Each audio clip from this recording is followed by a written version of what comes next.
St. Kitts. Good evening, Nevis. It is a historic moment for St. Kitts and Nevis.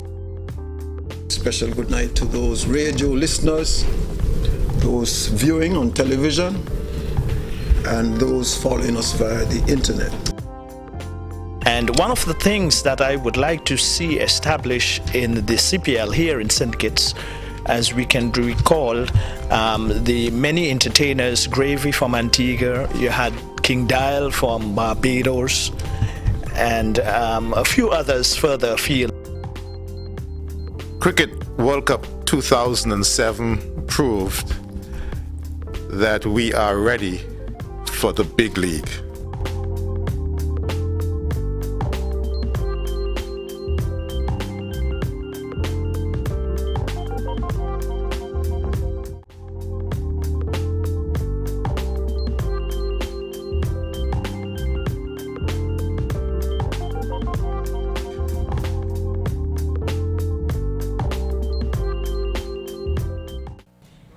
Hello and welcome to another edition of the Round Table. I'm your host, Clement O'Garo, and I take this opportunity to welcome three important brands to the Round Table. First of all, St. Kitts Nevis Anguilla National Bank, the region's leading financial institution and home to all of your personal financial needs. Next, we have the National Caribbean Insurance. They're the providers of health, life, auto, dental, property, and vision insurance. And finally, Digital Security Services. They provide security, convenience, and control. Tonight, we focus on disability and the community. To assist us with this discourse, let me introduce our guests. Anthony Mills, President of the St. Kitts Nevis Association of Persons with Disabilities, Rockcliffe Bowen, President of the St. Kitts Society for the Blind, Shelley Isles, Attorney at Law, and Azilla Clark, Director in the Ministry of Community and Social Affairs. Don't forget that you can also join us by phone during the show. Let's get started with you, Anthony. Tonight we're talking about disability and the community. So first of all, we need to get a decidedly clear understanding of what is disability. I'm sure that there are lots of misconceptions or perceptions about what it is. So since you have the biggest title here tonight, we'll start with you. Okay, good night to the listening audience and the viewing audience. I want to say it's a pleasure to be on a show like this, and I think that shows like this should be more frequent.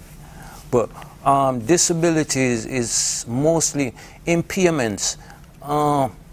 It impairs one or more functions in most people. Some disabilities are visible, some are invisible, and it just simply means that, like myself, I use a wheelchair to get around. My legs don't work like they used to, you know. Mr. Boyne lost his sight, so he has to do things. His world is now a dark world. Some people are living in a silent world because they lost their hearing. You know, and then there's a whole lot of other little disabilities, you know, cerebral palsy, you have autism, and you have the whole spectrum. But it just simply means that things don't work the way they're supposed to work. And it doesn't mean that you don't have the ability to do stuff. It just means that you do stuff differently. And then you might need some help to get stuff done. So. Okay. Well, I mean, that's a good place to start. I'm sure we're going to dig deeper as we go along tonight to try to, see exactly how disability fits into our community, how prepared we are to deal with certain aspects of it. Mr. Bowen, I want to welcome you to ZIZ Studios once again, I should say. and you're, of course, president of the Society for the Blind. Is it St. Kitts or St. Kitts Nevis? St. Kitts Society for the Blind. St. Kitts Society for the Blind. What are some of the things that I know Anthony just gave us? Some of the ideas behind what constitutes disability. As someone who is, considered to be a person with a disability, how do you see your organization, the Blind Society? How do you feature into what we're going to discuss tonight? Because we're talking about the community. Thank you. Thank you very much, Mr. Garrell, and I just want to take this opportunity to extend a big thanks to ZIZ for allowing me the opportunity to be a part of the round table. And just want to say a pleasant good evening to our listeners and the viewing audience out there in radio and TV land. Blindness, let me touch on blindness. Somebody who is totally blind, it is clear for people to see because you would be assisted by someone who is fully sighted. But there has been over the years, or over the 40 years that I've been blind, it has been very controversial determine who is visually impaired. And some people don't want to accept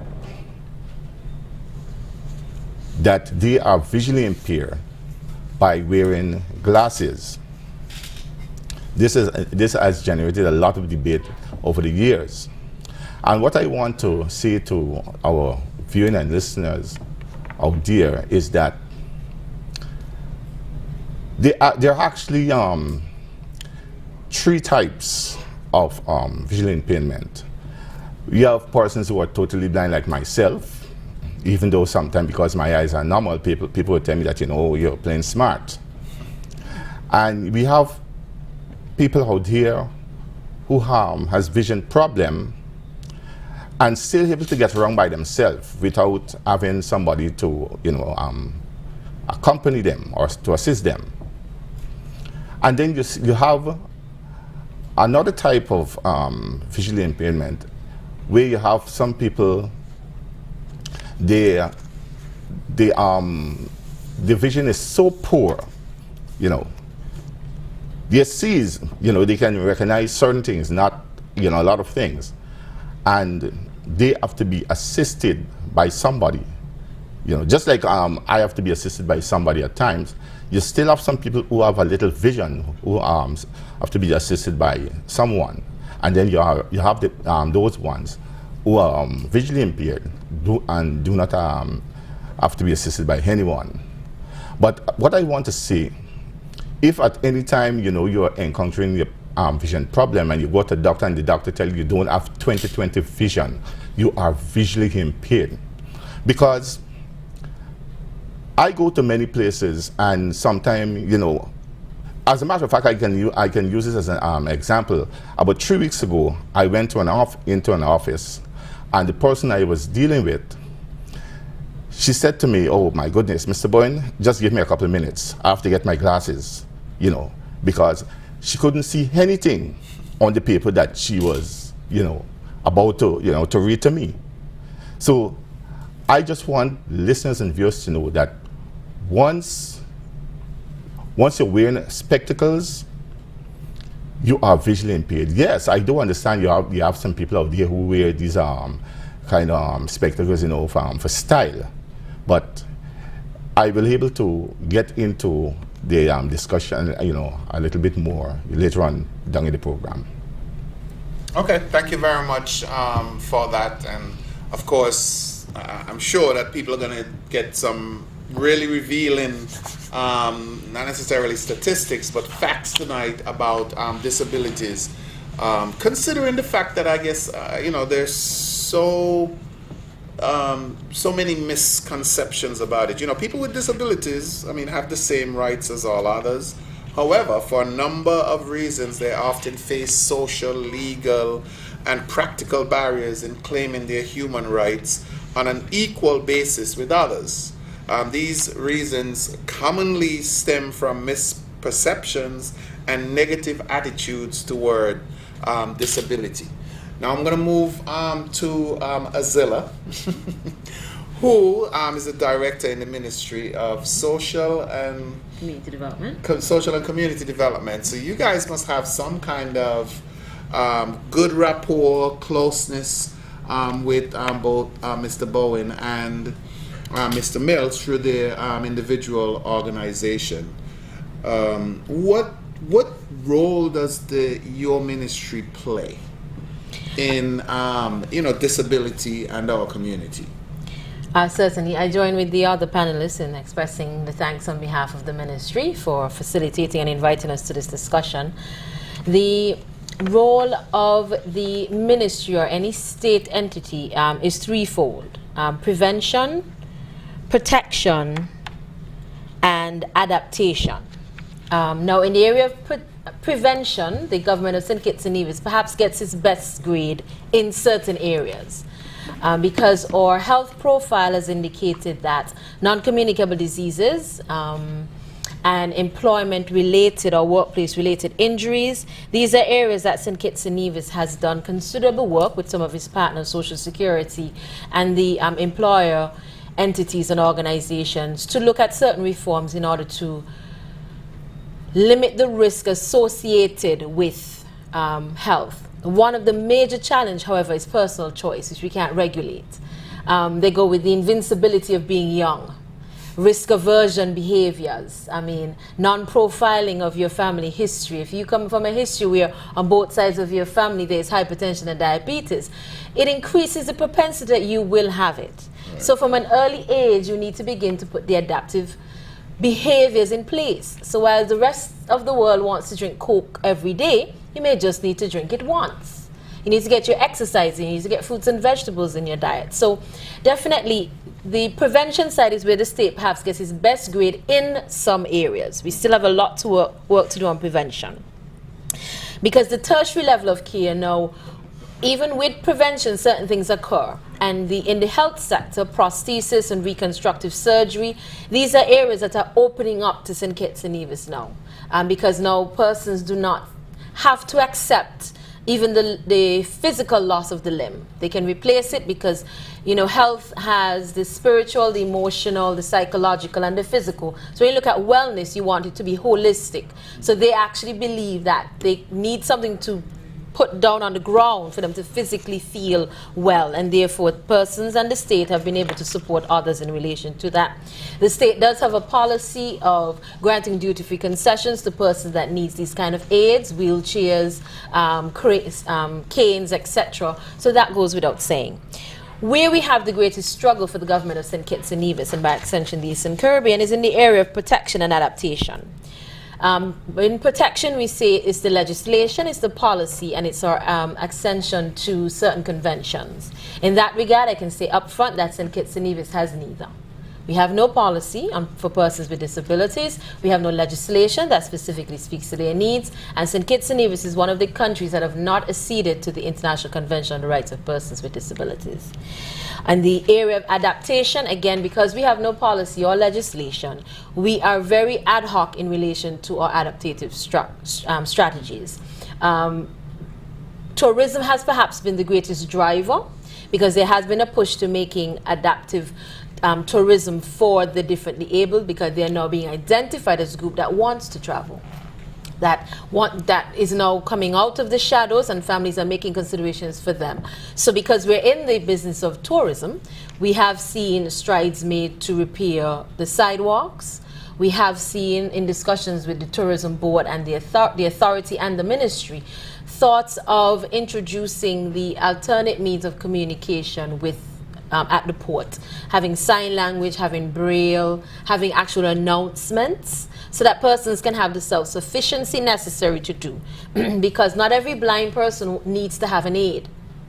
to take them around. They can do that with themselves with the aids of the stick so they want to have that sense of independence. And as we are catering to this population, we have to provide them that. So you put on the recording that says, "Welcome to the beautiful island of St. Kitts." On your left, you are standing at the port. On your left is this, this, and this. Right is that, da, da, da. Once the person gets their general bearing, then they will use Braille on the wall. There's been talk of it along the sidewalk so that when you reach a stop, the person can read the pole for themselves, read the handrails for themselves to know where they're going, etc. So we accept that our scorecard is very poor in relation to that. Because the basic physical structures that are necessary for disabled persons to feel engaged, the government of St. Kitts and Nevis receives a pathetically poor grade. Our government headquarters is perhaps one of the few buildings that are on the state purview that are wheelchair accessible. So I'm here to speak frankly, we don't do it. The reason why, though, that is what needs a little bit of unpacking. We can say that, I can't speak for my predecessors in the position, what happened prior to 2011, but I do know that the government of St. Kitts and Nevis, through its social protection reform strategy, because what persons have to understand is that donors are no longer accepting the verbal discourse that says this is what we're going to do. They want it on paper, adapted by cabinet. So there's been a great movement for every sector of the state to now have a policy. And policy writing, if it was as easy as me sitting home in my bed and doing it, we would have all the policies that St. Kitts and Nevis needs. But it has to have certain conditions. It has to be consultative. It must be research-based. It must be credible. And these things take time because we're even waiting on our census to tell us what is the present population of persons with disabilities yes. and the types of disabilities. From the health data, we can see that NCDs-related disabilities are on the rise. Amputations owing to non-communicable diseases is on the rise. So we have that sort of data, but we do need it for the entire country in order to advance planning. So the social protection strategy has identified persons with disabilities as a particularly vulnerable group. And with that classification, then we now move into the next stages of prioritizing them for policies. But you see, when we say prioritizing, now this must be a gender strategy, this must be a gender policy, a culture policy, an aging policy, an adolescent health policy. So, I mean, we always impress upon others you don't have to wait for the state to write the policy because there are other best practice models out in the region. So we encourage the populations affected to write it, draft it, and that way push it for the government to edit. Don't just wait for us because there's never enough of us in the state system to write all the policies, but there is that capacity in the civil society because they live it. And they better know what it is. We just need to put the technical language to it thereafter to make it palpable to the state, but you can start somewhere. So that in a nutshell is what our responsibilities are to persons with disabilities and by virtue all vulnerable persons and where we are at the time being in relation to our legislative and policy framework. All right, thank you, Mozella. Very profound information. So I'm going to go to my left now and we're going to talk to the lawyer on the panel. She's going to be very important to us, Shelley. And I hope you don't mind me calling you Shelley. But without any sort of policy based on what Azilla just said, how do these folks, what is their legal right? I mean, I'm sure there's kind of a human right component to this whole thing. What is their legal right in a society where, things are not set up for them to be accommodated? Okay, well, first let me just extend good evening to everyone listening and watching at home and around the world through the internet and radio and TV. I'm Shelley Isles. I am honored to be here. I actually am a friend. Can I consider myself a friend of the association? And so I was honored to be asked by Anthony to come in and shed some light on rights and issues in relation to persons, particularly those who are living with disabilities. As you said, rights of persons with disabilities. We're going to get into some mention of the convention, as Azilla said, is not ratified in our country as yet. But the rights of persons living with disabilities are really an extension of what we accept as human rights.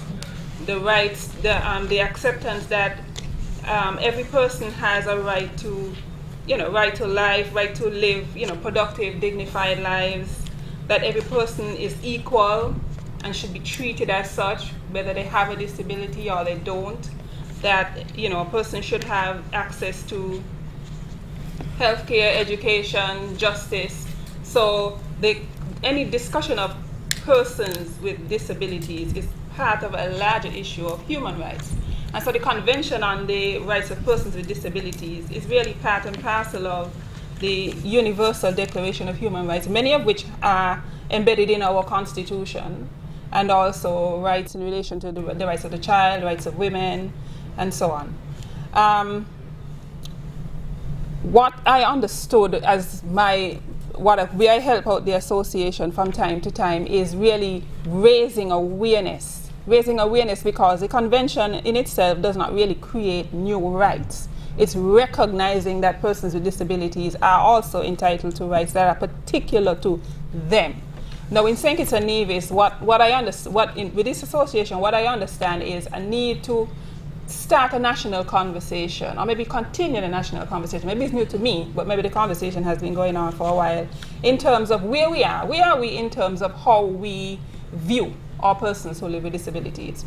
How have we been able to offer these persons, have we been able to allow these persons to fully contribute, to be productive as possible in our society?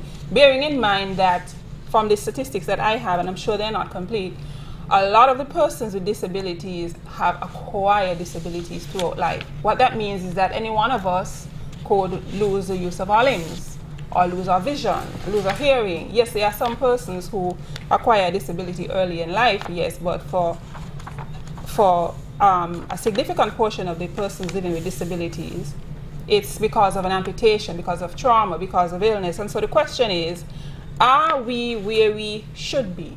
Can we do better? How do we rate on our scorecard in terms of persons who live among us, our church brother, our church sister, our friends, our niece, our cousins, in terms of, are we setting up, do we still have barriers that would prevent these persons from accessing, say, care, services, going to the bank, getting a loan, getting a job, getting training, education? That is really where we felt that we need to start as an association, to start to raise the awareness, because persons with disabilities are not really invisible, They're all around us. We know them, we know lots of them, we see them. We probably never stop to ask, I wonder how he or she is getting through with this or that particular task. But they're really, really not invisible in a sense, in the true sense of the word. So I like how Azila made her start, because she did acknowledge there's no legislation, there's no policy, she said, and the ratification has not been done. The policy needs to be made. And so I think that the national conversation has to start before we can determine where the policy needs to be. And the policy needs to be determined before we can decide, okay, how are we going to allocate resources? And before we can decide how the policy is going and how we can allocate resources, we really need information. What proportion of our population are persons living with disabilities? And how do we segment that portion? How many are persons who we consider to be elderly? How many are persons who are minors? How many need access to education?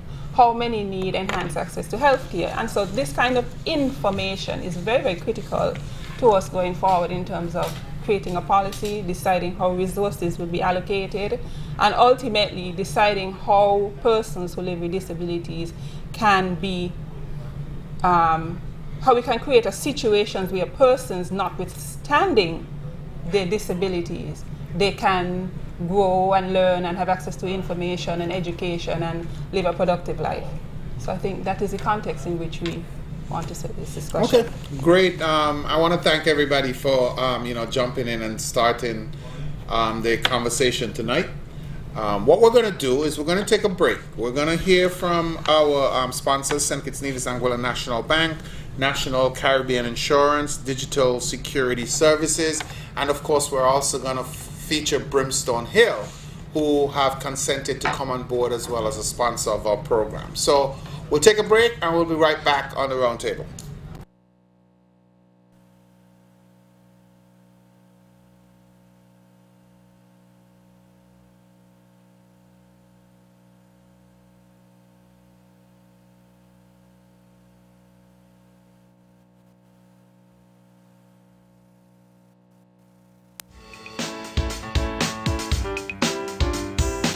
The knowledgeable, professional, and friendly staff of NCI helped me find the solutions to secure my fleet of vehicles, and most importantly, my family. Let National make you and your family safe and secure. What I really liked were the options that I was given and the knowledge behind the choices, and knowing that I still have the ability to choose and make my own choice and not feel pressured into selecting a different plan. National Caribbean Insurance is fully committed to providing excellent customer service and a diverse range of insurance products and services. Come and experience insurance the NCI way. We serve, we protect, we satisfy. That's NCI. Digital Security Services is the leading commercial and home security company in the Federation. They provide 24-hour monitoring and response to your emergency situations. Our services include surveillance and fire alarm systems and access control. We offer design, installation, monitoring, maintenance, and upgrade of our systems. Our certified and professionally trained technicians can customize your system to suit your specific needs. Contact us today for further information, consultation, or demonstration of our products and services. Telephone 466-4949 or email us at info@digitalsecurityskb.com. National Bank presents its Christmas loan offer. Borrow up to $15,000 for all your shopping needs this Christmas. This offer is valid from November 1st to December 24, 2014. Call us today to make an appointment. National Bank, endless possibilities.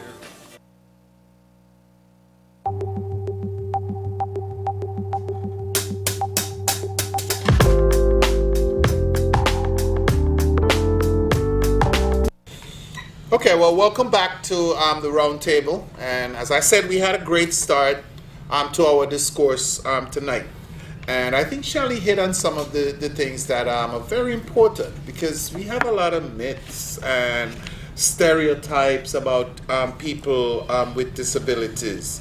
Some of them that I researched, they cannot be self-sufficient, are excessively dependent, are to be pitied, are helpless, are cursed. Disabilities are punishment for evil, are bitter because of their fate, resent the non-disabled world, and it goes on and on and on. What applies to our federation when it comes to stuff like this? And I'm gonna go to Anthony and then to Mr. Bowen, to kind of get a feel as to, what you guys go through on a daily basis. I just can't imagine. To be honest, a lot of what you just read there, I don't know if it's just a human thing, but some people do tend to look at people with disability as if, well, you're not capable. I gave a presentation to the Principals Association. One of the things I said to them was, you begin most children with disabilities from the position of they're not capable. You always hear people say about, or they're not able to do this, and they're not able to do that. But what you need to do first is find out what the person can do, what the person cannot do. Because first and foremost, you have to look at people with disability as people. So you're saying look at the positives first, as opposed to just condemning them to a position of... Because, you see, sometimes I think it's human that we think, well, if we was in that position, we probably wouldn't have been able to do it. So then that person may not be able to do it. You find some people, you might have one disability and people treat it like you have two different disabilities, because they would talk down to you. Up to this day, I still have some people talk to me like I'm two.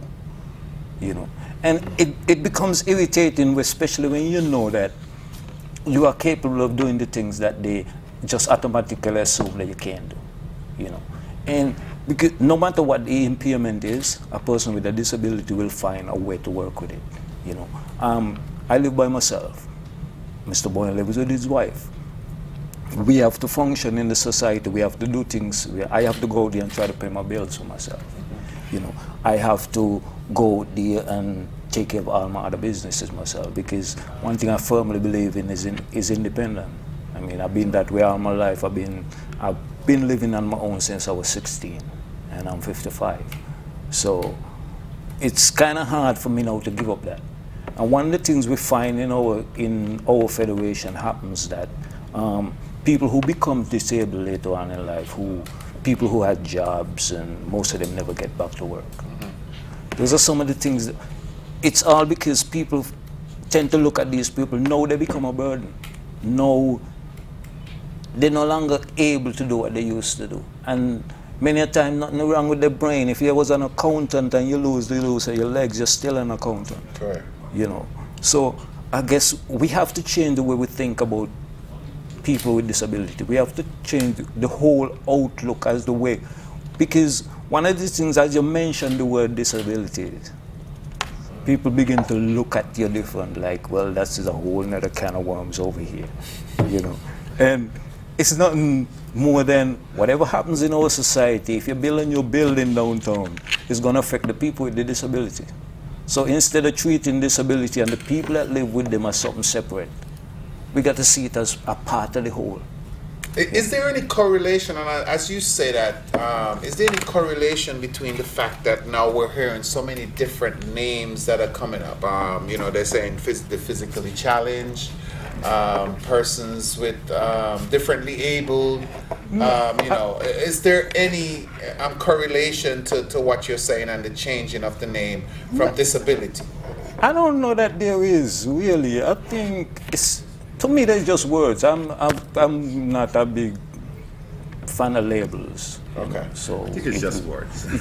Well, Mr. Bourne, you can jump in as well too, and give us your you know, perspective on that. Yeah. Well, I just want to, Anthony touching a point is that like if you were working before and you get disabled, people just tend to like you know, toss you aside, and it is something that I am very concerned about. In the past, I know it happens a lot.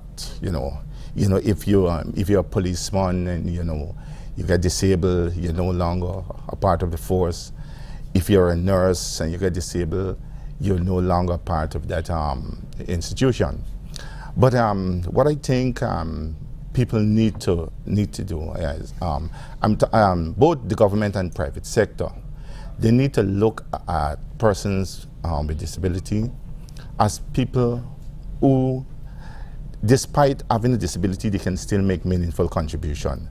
Now, let us use the example as a nurse. Let's say you were a nurse for 10, 20 years or 25 years, and you lose your sight. In the past, they would send you home, and I don't think that is right, because you can still use that person in a different way. He or she may not be able to give the medication, they may not be able to give injections, but you can use them in the training, with the student nurses. You can be used to do lecturing. In the police force, you may not be able to go on the streets, and you may not be able to go and man the streets, but you can they can use you in other areas. And this is something that I'm very passionate about, and I hope that both government and private sector should look at people who are working with them, especially people who are working with them for years. Find ways and means to keep these people, because it doesn't make any sense. You're just sending them home. Sometime after working for 25 years, you're just sending them home, to, so to speak, to grief. To wither away. Right, that's right. So this is one area that I think that they should look at. You can find other ways and means to establish that contact with that person in terms of employment. But let me ask a question though. I mean, any one of you guys can jump in and answer. I mean, are the organizations here, catering to persons who are disabled, are they strong enough in terms of a lobby to ensure that certain things get done. I know, we're pretty, as Azila said, we're pretty slow in moving in that direction. And I'm not going to sit here and make any excuses, because even here at ZIZ, I mean, we're not ready.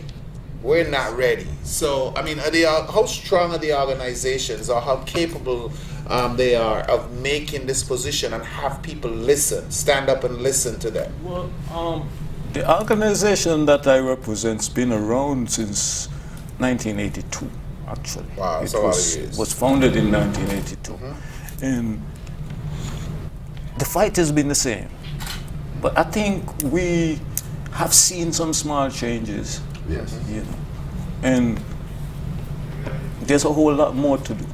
But I think some of the things what happens a lot of the time is that people wait for the government to do everything. And without the national policy, I guess we're not going to have the accessible buildings. And without the government revising the building codes, a whole lot of companies is not going to take it on themselves. And which to me is kind of foolish, because isn't that preventing certain business from coming into your institution? And I don't know, maybe Shelley, you're a lawyer, so you can you can tell us something about some of this stuff. Well, I don't know that it's but well, what Anthony is saying is very interesting, but it also leads to the bigger question in that, what do we need to do? I mean, is it just a change in mindset? Is that sufficient so that we can see like a 25-year nurse who's lost her vision, we can see her differently in the sense that she can contribute in a different way? Is it just a mindset? Do we need more ramps, and that will be the solution? The question is, we really have not discussed what needs to be done. Is it the more structural access? Yeah, that's important.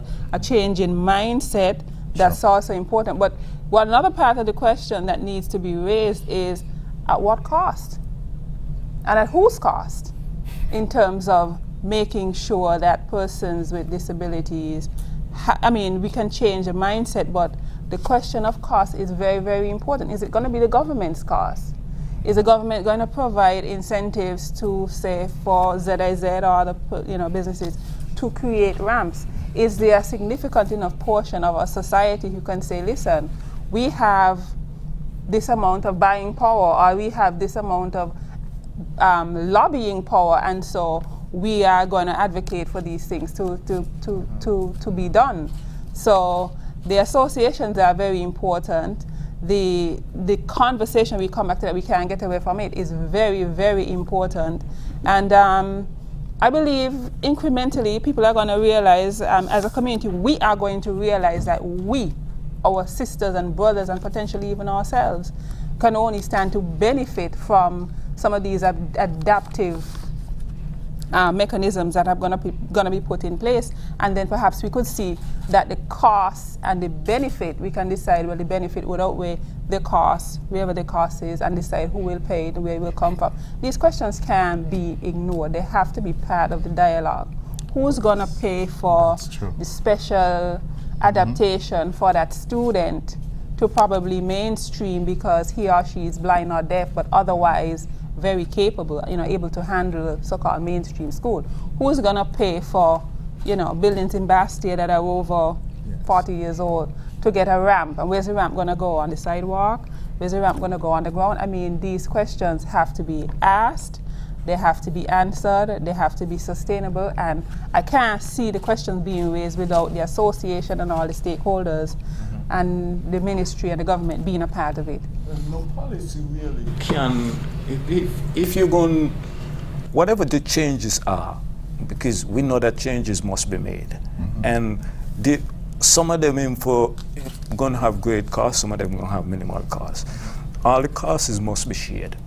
Right, you have to share the costs across the board. I think I think you mentioned it, the government has got to find a way to give companies incentives to, until we can take Appendix F in our building codes because there is provision in our building codes that speaks about ramps and stuff, but it's an appendix in the back of our building codes, and you can't enforce an appendix. So what we need to do is take it from the back of the building codes and bring it forward into the building codes to make it enforceable. But you're going to have the people who build in the building complain, oh, we're going to have to add costs to the building because we now have to put bathrooms that are accessible. We have to make the hallways wider. So we have to put ramps in. There's always that talk about cost, but you have got to look at it this way, that if we continue the road we're going on, let's remember that the disability population will increase, right? And if you continue the road we're on and don't build into the structures that we're building, we upgrading our IT systems. And if you don't build the adaptive technology into the IT systems when you upgrade it, you have to go back and do it somewhere down the road. It becomes more expensive to do it then.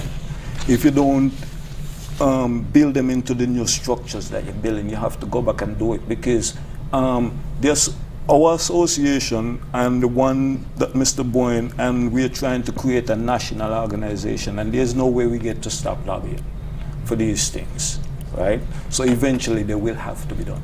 If it's not us, it's going to be the young ones coming up who going to want to. I mean, most 12-year-olds want to be a 12-year-old. Most 16-year-old want to be a 16-year-old. So they want to do the things that the other young people doing.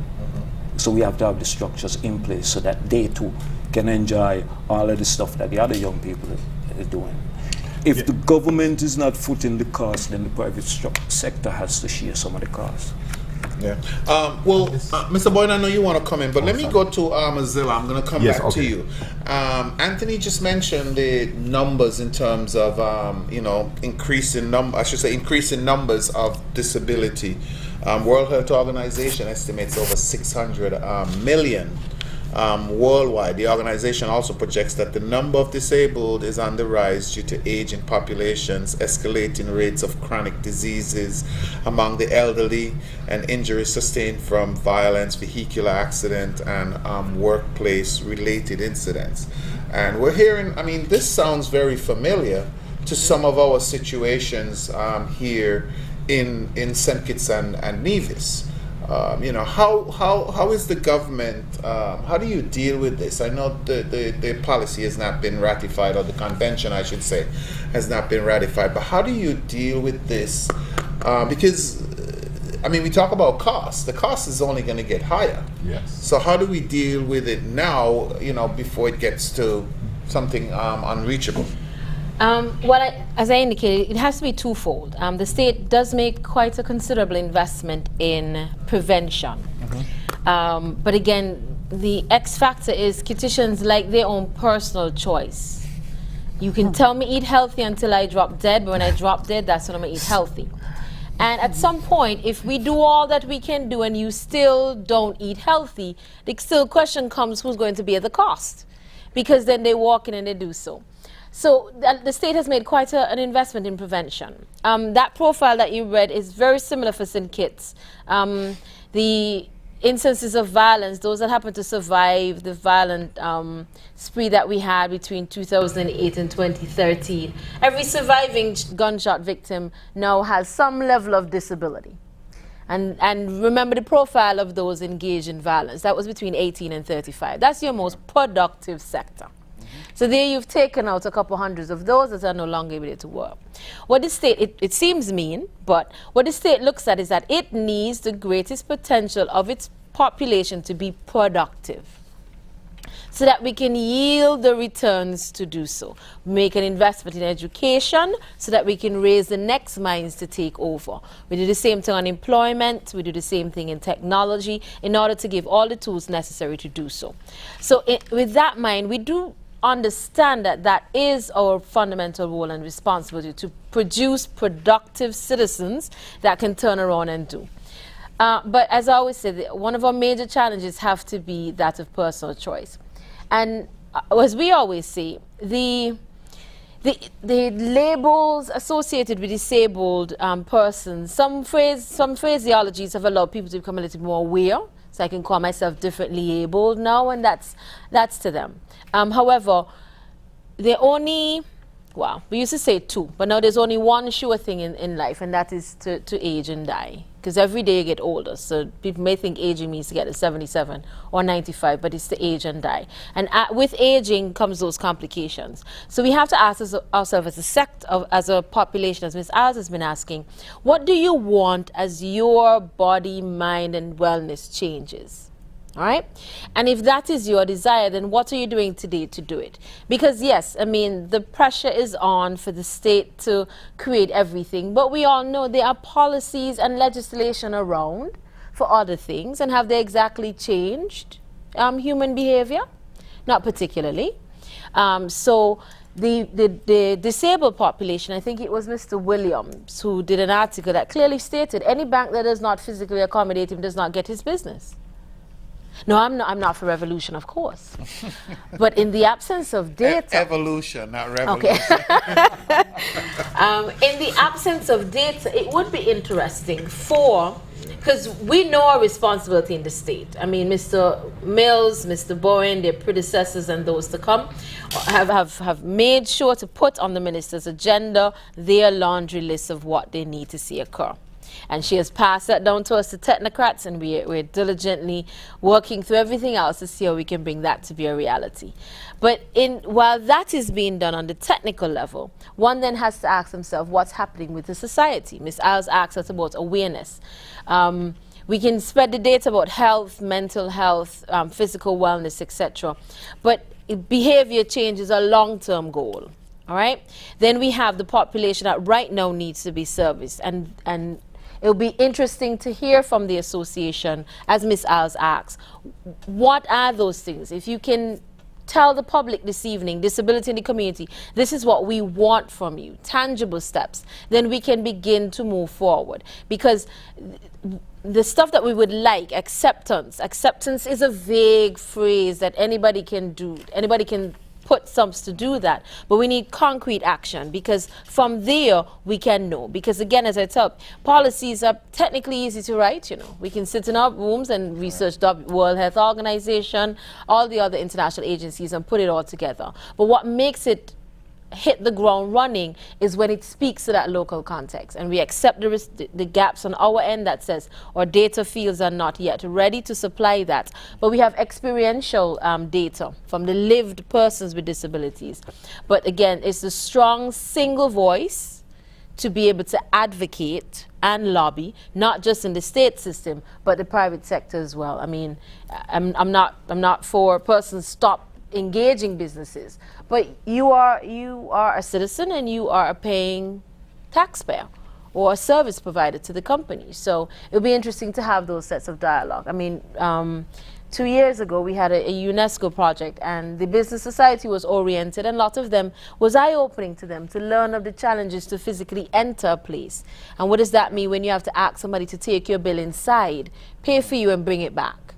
You know, that's not independence. That's not self-assurance. And as you say that, I think one of the things that we really need to pay more attention to is that some people feel as if that a disability is something that you should be able to see. You're going to see somebody in a wheelchair, somebody walking with a cane, or something like that. And I mean, without trying to knock any, business in St. Kitts and Nevis, because I mean, so many of us are not ready. I mean, I don't know. How do we recognize? I mean, something as somebody walking into a bank, and I mean, they have a broken leg, so they're on a crutch or something like that. I mean, do you allow them to stand in the line with 50 people waiting to get service? So these are things that we have to, take a look at. And just before you guys get in, I know Mr. Bowen wanted to say something earlier, so I'm going to go to him just before we take another break. Go ahead, Mr. Bowen. Yeah, I wanted to touch on accessibility, as Mr. Mills earlier were talking about. I, as a blind person, I have, tremendous difficulties walking in Bastille. The sidewalks, they are very narrow.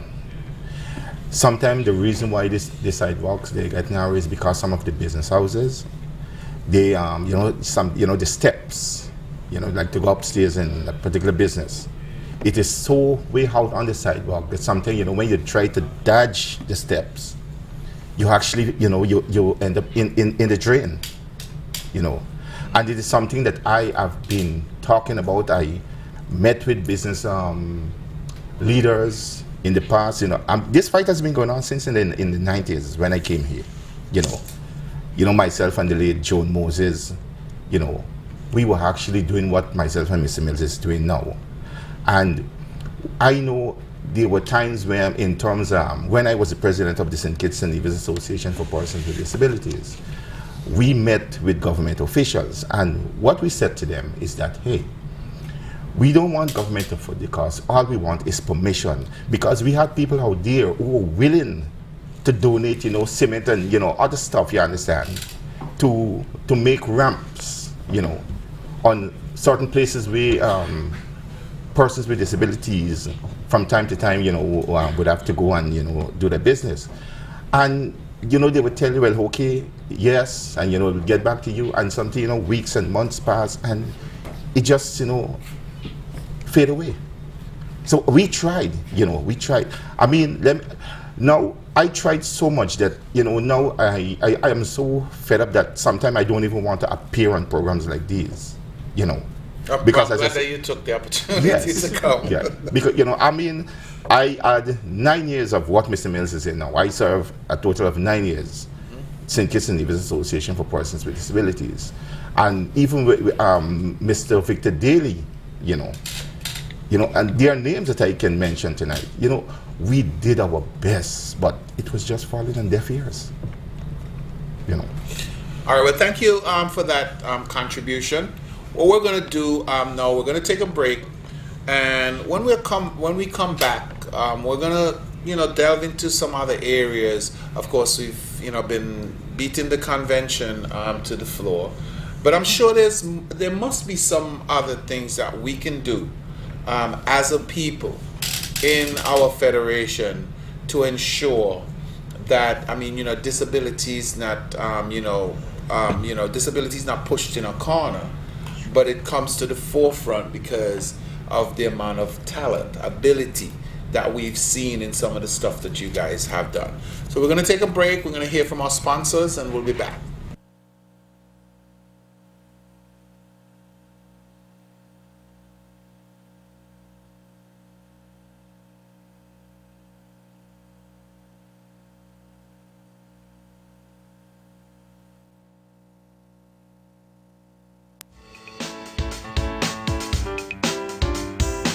The knowledgeable, professional, and friendly staff of NCI helped me find the solutions to secure my fleet of vehicles, and most importantly, my family. Let National make you and your family safe and secure. What I really liked were the options that I was given and the knowledge behind the choices, and knowing that I still have the ability to choose and make my own choice and not feel pressured into selecting a different plan. National Caribbean Insurance is fully committed to providing excellent customer service and a diverse range of insurance products and services. Come and experience insurance the NCI way. We serve, we protect, we satisfy. That's NCI. Digital Security Services is the leading commercial and home security company in the Federation. They provide 24-hour monitoring and response to your emergency situations. Our services include surveillance and fire alarm systems and access control. We offer design, installation, monitoring, maintenance, and upgrade of our systems. Our certified and professionally trained technicians can customize your system to suit your specific needs. Contact us today for further information, consultation, or demonstration of our products and services. Telephone 466-4949 or email us at info@digitalsecurityskb.com. Explore the history of St. Kitts with a visit to the Brimstone Hill Fortress National Park. This 42-acre complex of fortifications has been designated a UNESCO World Heritage Site. Upon entering the fortress, you can choose to visit the gift shop and orientation center, where you can purchase unique, high-quality items at duty-free prices. Or you can look in on the Fort George Museum, which boasts a collection of military and other exhibits unrivaled in the Eastern Caribbean.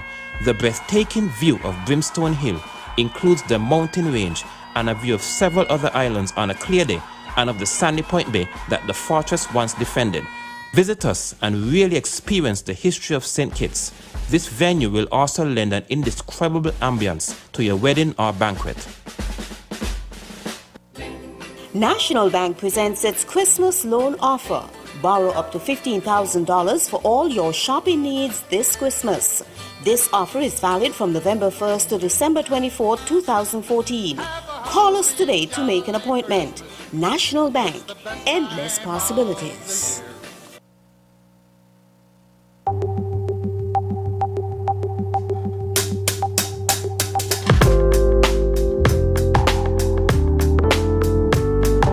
Okay, welcome back to the round table, and again we want to say special thanks to our sponsors who have joined us on the round table. And we're having a lot of discussions here during the break, as usual. Everybody says this during their show, so it's like a cliche statement.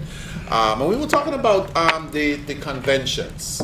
I know that's like a sore topic because everybody says, well, yes, St. Kitts Nevis hasn't signed, and so many other countries haven't signed. But is that really preventing us from, taking care of our own, whether they're disabled or not? No. That's the question. No convention could stop you from implementing. Okay, one of the things I would like to see before the end of this year is the government take Appendix F in our building codes and make it mandatory. Which is the building code that allows for ramps and stuff like that. Yeah. I would like to see them before the end of 2014 take that little section of our building codes and say, well, January 1st, 2015, all new buildings built in the Federation would have to have these. Well, I'm sure the powers that be are listening and watching this show tonight, right? So let's hope that we can work miracles. If we can get, that would be a place to start. Yes, I agree. You see? And then, okay, we just implemented the new education network towards the schools. But the EduNet system, yes. Yeah, but they need now to expand it to include the Cotton Thomas Comprehensive School, which I think it should have been done on the rollout. It would have been much easier to do it on the rollout.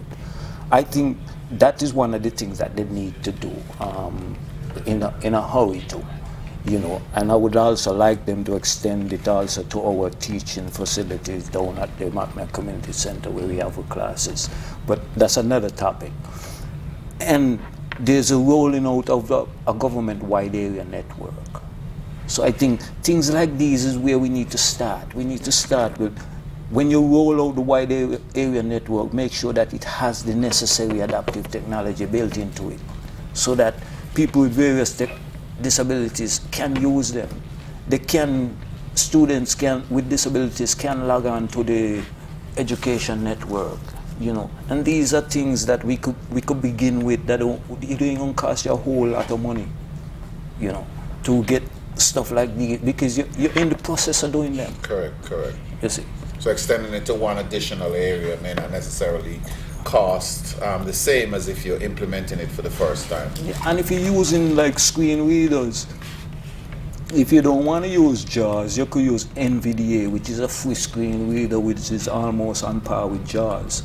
So there's something that you could put in for free. So you're saying that the technology is out there. Yeah. All right, Azalea, you wanted to jump in on this. I don't want to say that the entities don't want to, okay? Because, as a technocrat, there is a lot of pressure that goes with rolling out anything in the public sector. All right? We most of the times we don't get enough time to do it. The best research to do it is just get it done. All right. So let me just preface by saying that, because you know, we that's to say. But so I always challenge the association when you say it, because these are so many questions. I mean, if it came across my desk to say, okay, Zola, prepare this position paper for Minister Liebert to present to Cabinet the moving of the appendix into the law. First thing they're going to ask me, okay, do we have the capacity to implement that law come January 1st? Is our construction sector ready for us to ask every one of them to build a ramp? Is that something they're taught when they go into construction school? All right? If not, is that an area now we make it palpable, because we're also in the OECS CARICOM area. So if you're cutting edge in St. Kitts, then that means you can shoot around the region and build more buildings that are like that. I don't have that answer. You have to be the one to tell us that. So I always encourage you to put it, you said that software is free. Have you written that to Mr. Christopher Herbert and said, this is a free source thing to do it? Well, me and Pierre Liebert? Boring. Hey, Boring, okay, good. Was supposed to meet this morning to talk about that same NVDA software. So there's some movement on it. Yeah, there's some movement. Right, that's on what it, you're saying, because it is not a reluctance. It's just that in the frame of rolling out, you're going to lose sight of certain things. Right. And we just need them to be presented in concise ways, because then you see when it comes to us, we got to make some connections. We got to make the economic, the social, the welfare connections that make it palpable to every man and woman sitting in Parliament for them to feel, for it to be palpable. So we have to say to education, this is an opportunity for us to be cutting edge. I mean, St. Kitts can once again boast. I think at the economic conference we say we're boxing up above our weight class. So, you know, this is another one for us to box above our weight class. So it's not as simple as moving it in. Correct. Right. Correct. So then we have to get from the Building Contractors Association, how do you feel about this? Because your lobby and their lobby are extensive lobbies. And, you know, we had a point where only certain lobbyists get through to action. So, you know, I always tell persons, so I live by one philosophy, it's not written, it didn't happen. So we always tell persons, write your position paper, because then nobody can say it faltered. I'm not Mr. Boyd, I'm sure you've written more extensively than anybody else on this panel, but governments change, technocrats change, and anybody that knows the public service, we're not good at holding on to files. I would love to have read some of the papers by Mr. Daly, so it made my job a little easier today, but that's not there. So never get weary in well-doing, but if you have the paper, then you just say, oh, congratulations, Ms. Clark, I hear you know the director. Pap, here's a document for you to read on your dinner table this evening on disability, because we look forward to having that. Marcella, congratulations on being elected. Pop, here's a little handout on disability. We'd like for you to add some credence to that. You know, so as soon as you send your congratulatory message with a little, here's an attachment for you. So that you keep the walls. I'm not saying you haven't done it, because I know I did the work that that, you've done. After the last election, I sent the Prime Minister a letter congratulating him for winning, and right deal had about the building codes and the UN convention. But I'm sure that's where the pressure been coming down from. All right, let's get going. Just because I myself, you know, the said convention that we are. The United Nations Convention. I've been fighting with that from since I think it was somewhere around after it was signed into by the United Nations. 2006. Yeah, right, 2006. And I remember I took it to the Ministry of Foreign Affairs, and I had a little session with the then Permanent Secretary. It was, I think, her surname was Nisbet. I think it's Nisbet. I think Dr. Timothy Harris at the time was the Minister of Foreign Affairs, and I did a lot of running around with that convention, and I am so happy now that it is the baby of Mr. Mills now, because I think Well, I don't know. What after 8 years, it's not a baby anymore. Okay, that's right. What I would like to see done though. Yeah. What I think we need to do, we need to speak with one voice, right? I think the process of forming a national body, we have to speed it up, and we will go sit down, come up with all the necessary initiatives that we want government to work along with us with, and I think from there maybe, who knows, we'll see something going, because, it doesn't make any sense, the Society for the Blind going and they're speaking, by themselves. The association is going by themselves. Cotton Thomas is going by themselves. Let us go and speak with one voice. So I just want to encourage, I know Mr. Mills is spearheading the forming of the umbrella body. Just, let us do a little bit more, to speed up the process. Okay, Shelley, go ahead. You had something that you wanted to chime in on. Yes, in terms of we are saying that there are things that we can do. Even before we get to the convention, there are things that we can do. There are things that there's nobody stopping us from doing. And one of the things I think we can think about as we approach the end of the year, I think it would be great if there were sign language interpreters for some of the major speeches coming up. The Prime Minister and the Governor, I believe. The Prime Minister for sure. Mm-hmm. There's a Christmas message. And a New Year's there's a New Year's message. For each of them, yes. Right. There's a well, all leaders for that matter. Well, sure, okay. I was just suggesting a stat, but sure, why not all? To have the sign language interpreters to be able to allow. But I know there was a UNESCO project that actually started last year, and ZIZ was part of the discussion initially. And that I don't know. I think that's something that we definitely need to look into, because hey, we're all in for more viewers, more listeners, and whatever we can do. And in addition to that as well, too, I think it just helps. It just makes us look like we're a progressive society. When stuff like that come up. Now, we were talking about, and I'm sorry, we're going to get ready for your calls in a couple of minutes, I think like 3 minutes, so get ready to call. And I know we've had issues where people are calling the radio, because the show is also on ZIZ Radio 96.1. But please call us at 466-2666. This show originates from our television studios, and so that's the way to get into us. And we want you to call and weigh in. But I'm going to go back to something we were talking about earlier. Visibility of the disability organizations in St. Kitts, such as yours, Anthony, and Mr. Bones. Now, a couple of years ago, Oscar Pistorius became probably one of the most famous person with a disability. He showed how good he was. He was competing against able-bodied, Olympians as well. What do you guys think? Do we need a role model? Do we need a role model here in the Federation for people to finally get it? Because I'm not sure that we've gotten it as yet. That we have so many normal, talented people in our society that we're just ignoring and pushing in a corner because they're in a wheelchair, or because they're blind, or they walk with a cane, or whatever, for whatever reason. Well, we have, because look, okay. A former CARICOM youth ambassador is a wheelchair user. Mm-hmm. And he has gone all over the place representing our country. Mm-hmm. That's Ian Richards. Who works. Ian Richards at SKNIS. Right. SKNIS, okay, good. Right? You have Devon Cano down in St. Paul's, who is just graduated Fitzroy Bryant. Mm-hmm. He's a young man with a lot of ambition and will go a lot of places. Yes, I met him here in the studio if he gets as well. The opportunity. Because I think one of the problems we have here in the Federation is that people with disability just don't get the same opportunities that people out there with disabilities have. Mm-hmm. And why I say that, because a lot of times come across my email box would be somebody with a disability doing something good, and people would be like, wow, this is great and this is such an inspiration.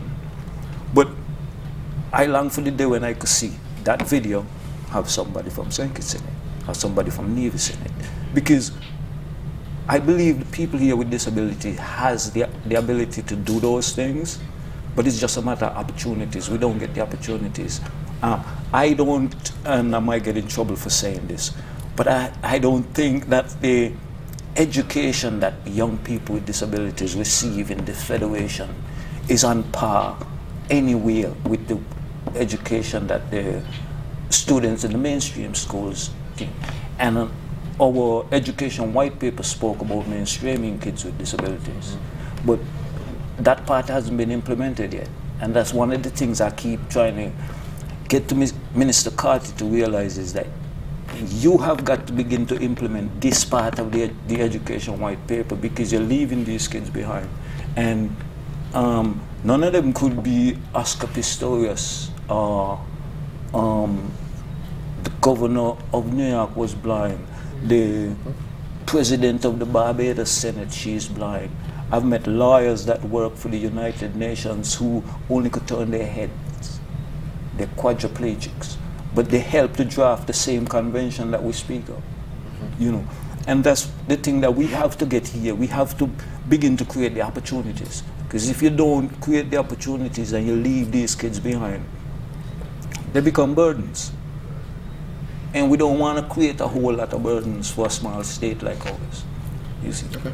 And some very, very important points, and you brought out, of course, some of the people that we've seen over the years who have been progressive in a way. So we're taking your calls right now, 466-2666, if you want to join us with questions or, opinions about what we're discussing. So let's go to our first caller this evening on the round table. Good evening, caller. Welcome.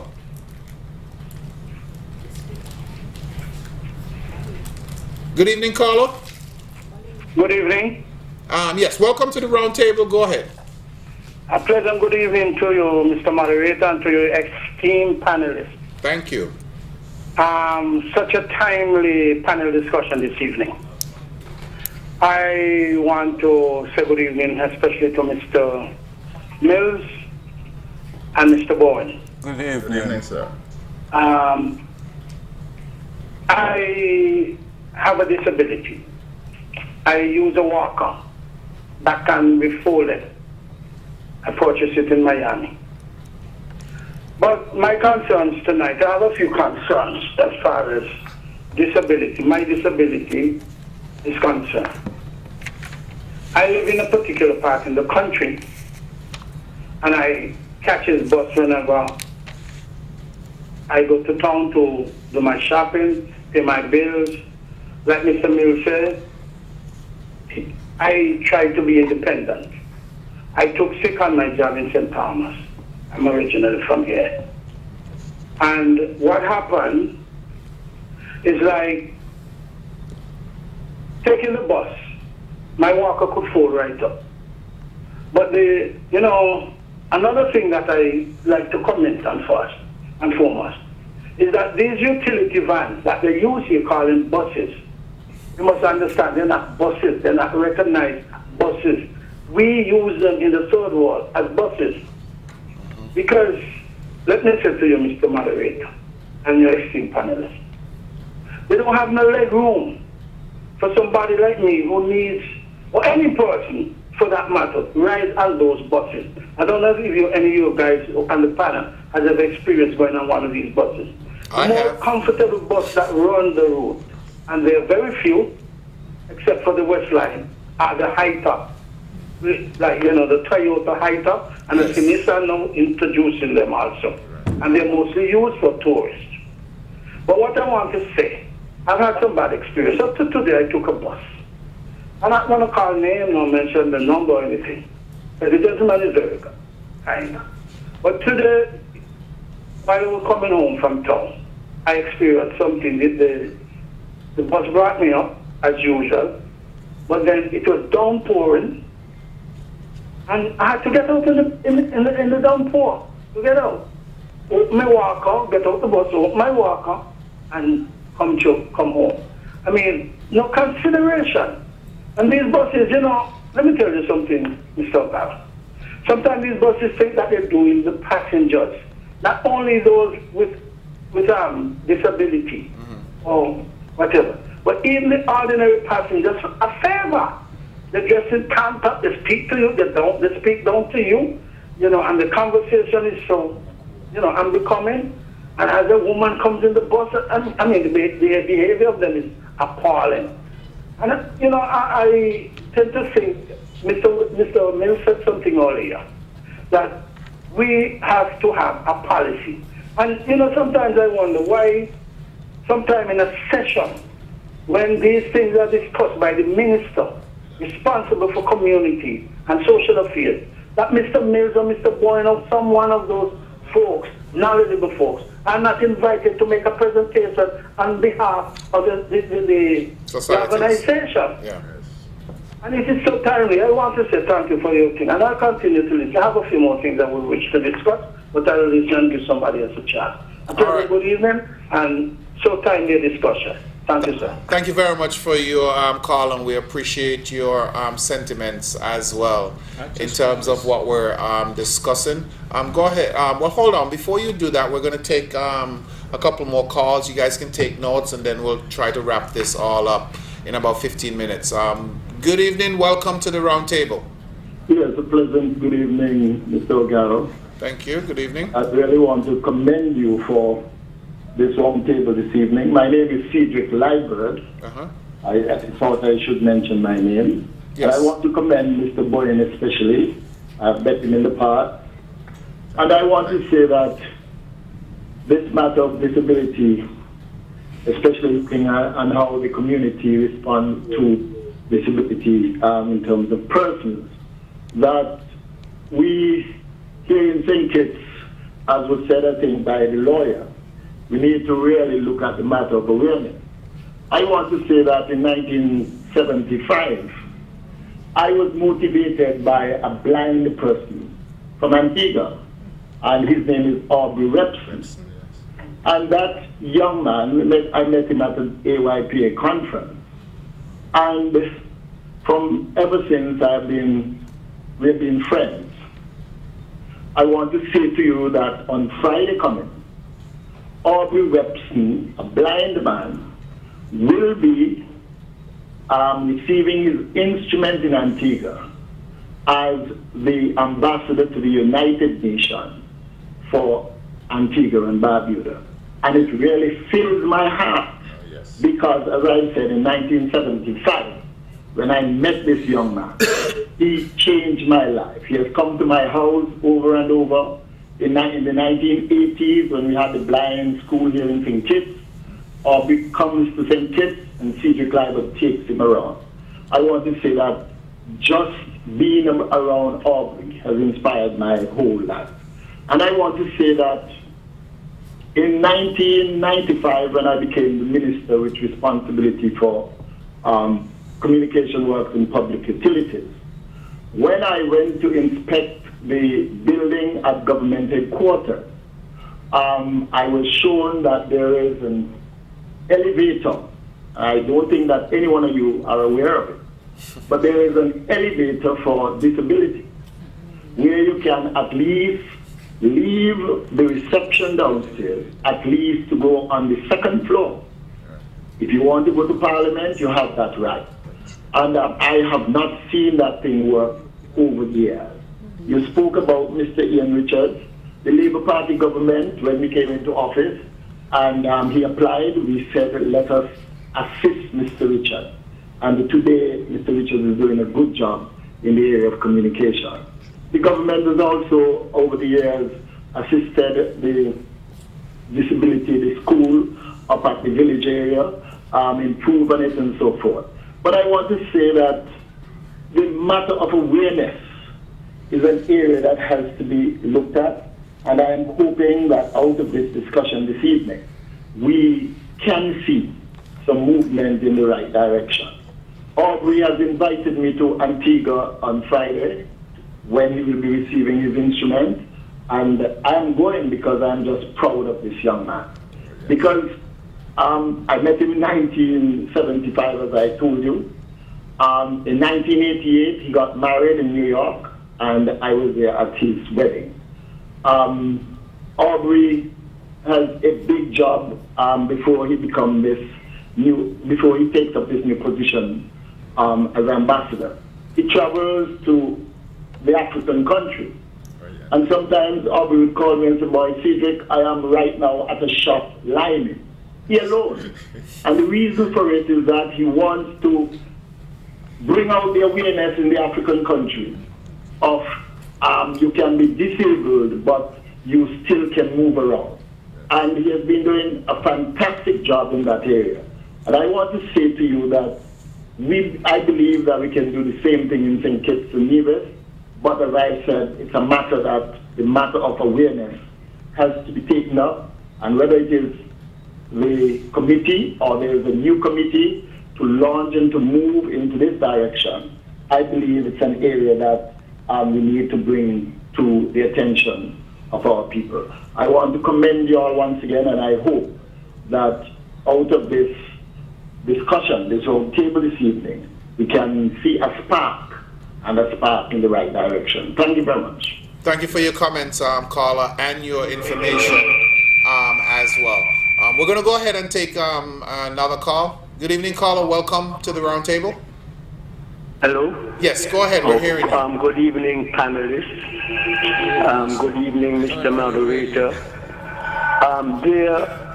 I myself am a disabled person. Okay. Caller, before you proceed, can you move away from your television set? I am moving away from the television. All right. Thank you very much. Is that better now? Yes, very much so. Thank you very much, sir. Yes, I believe that there are quite a number of things that the association can do. Both the blind and the disabled association can do to present themselves to the public.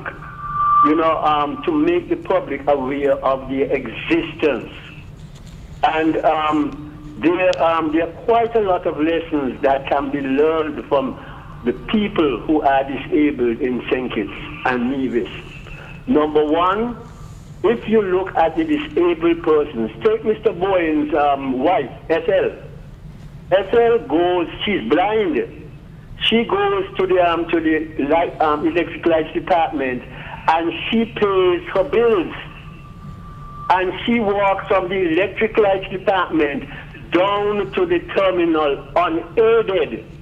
And she gets on the bus and she goes home. Mr. Boyen himself is a good cook. He's blind. He bakes. And he makes dinner when he leaves the party favors when St. Paul industrial site every afternoon. A big chef. Man, and the man is blind. He bakes chicken. He bakes meat. You know, and so that is an inspiration.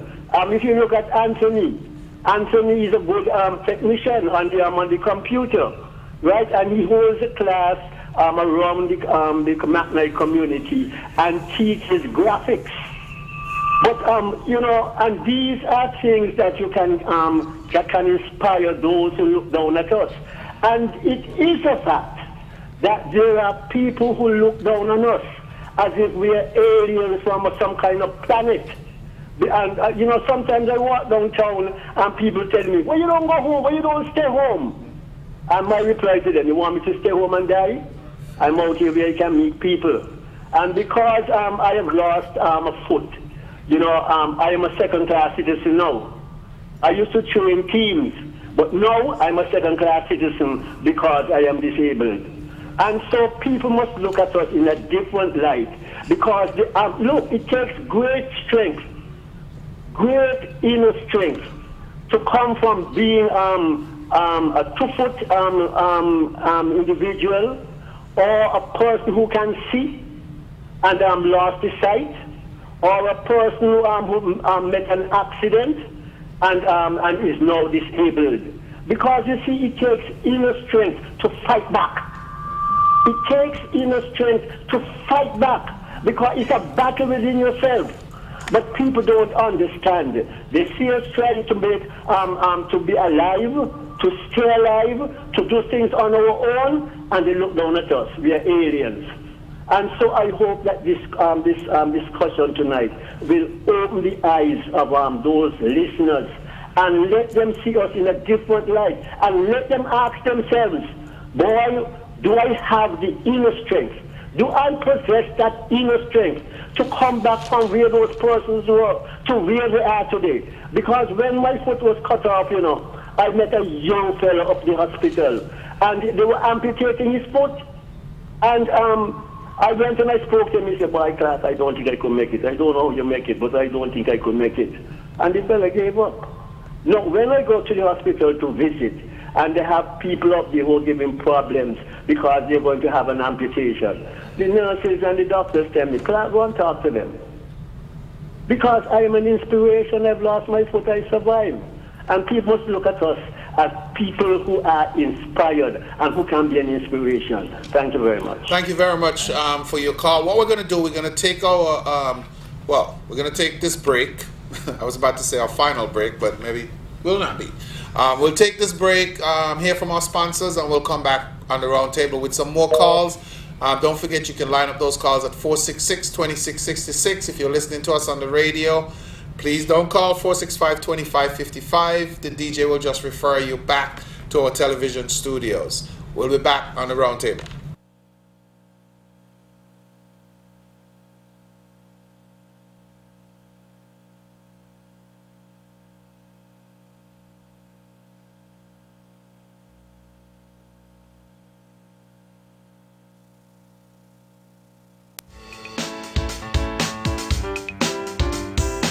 The knowledgeable, professional, and friendly staff of NCI helped me find the solutions to secure my fleet of vehicles and, most importantly, my family. Let National make you and your family safe and secure.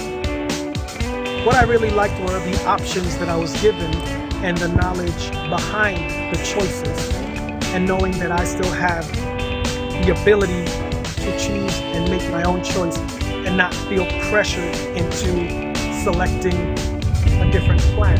National Caribbean Insurance is fully committed to providing excellent customer service and a diverse range of insurance products and services. Come and experience insurance the NCI way. We serve, we protect, we satisfy. That's NCI. Digital Security Services is the leading commercial and home security company in the Federation. They provide 24-hour monitoring and response to your emergency situations. Our services include surveillance and fire alarm systems and access control.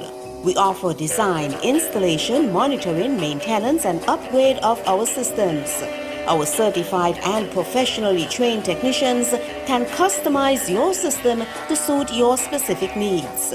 Contact us today for further information, consultation, or demonstration of our products and services. Telephone 466-4949 or email us at info@digitalsecurityskb.com. National Bank presents its Christmas loan offer. Borrow up to $15,000 for all your shopping needs this Christmas. This offer is valid from November 1st to December 24th, 2014. Call us today to make an appointment. National Bank, endless possibilities. On Saturday, November 8th at 8 p.m., live from Carnival City, it's the 2014 Zellers & Lime Competition Superstar 10th Anniversary Finals. Witness the top 6 contestants, plus the defending champion, Kiana Hobson, to battle to become the 2014 10th Anniversary Competition Superstar. 2 rounds of intense competition, a group song featuring all 7 contestants, and our fabulous judges will entertain us with a group song to commemorate this milestone. Plus, a very special overseas artist will bring down the house to cap off a very exciting season of the Zellers & Lime Competition Superstar Competition. Tickets are only $25 and $30 at the gate, and children under 12 pay $10. So get your tickets now and be a part of history. Giveaways and top-ups will be a part of the experience when you attend the grand finals at Carnival City on Saturday, November 8th at 8 p.m. Be a part of history as we take this opportunity to thank our fabulous sponsors, Zellers & Lime, who is our title sponsor, Island Bakery, TDC, St. Kitts Bottling Company, Life Fitness Center, Mojo's Ice Cream, Chester's Chicken, Palm Court, and contributors, Domino's, True Copper, Scasper, and Mary Bell. Don't you dare miss this exciting event. It's going to be crazy.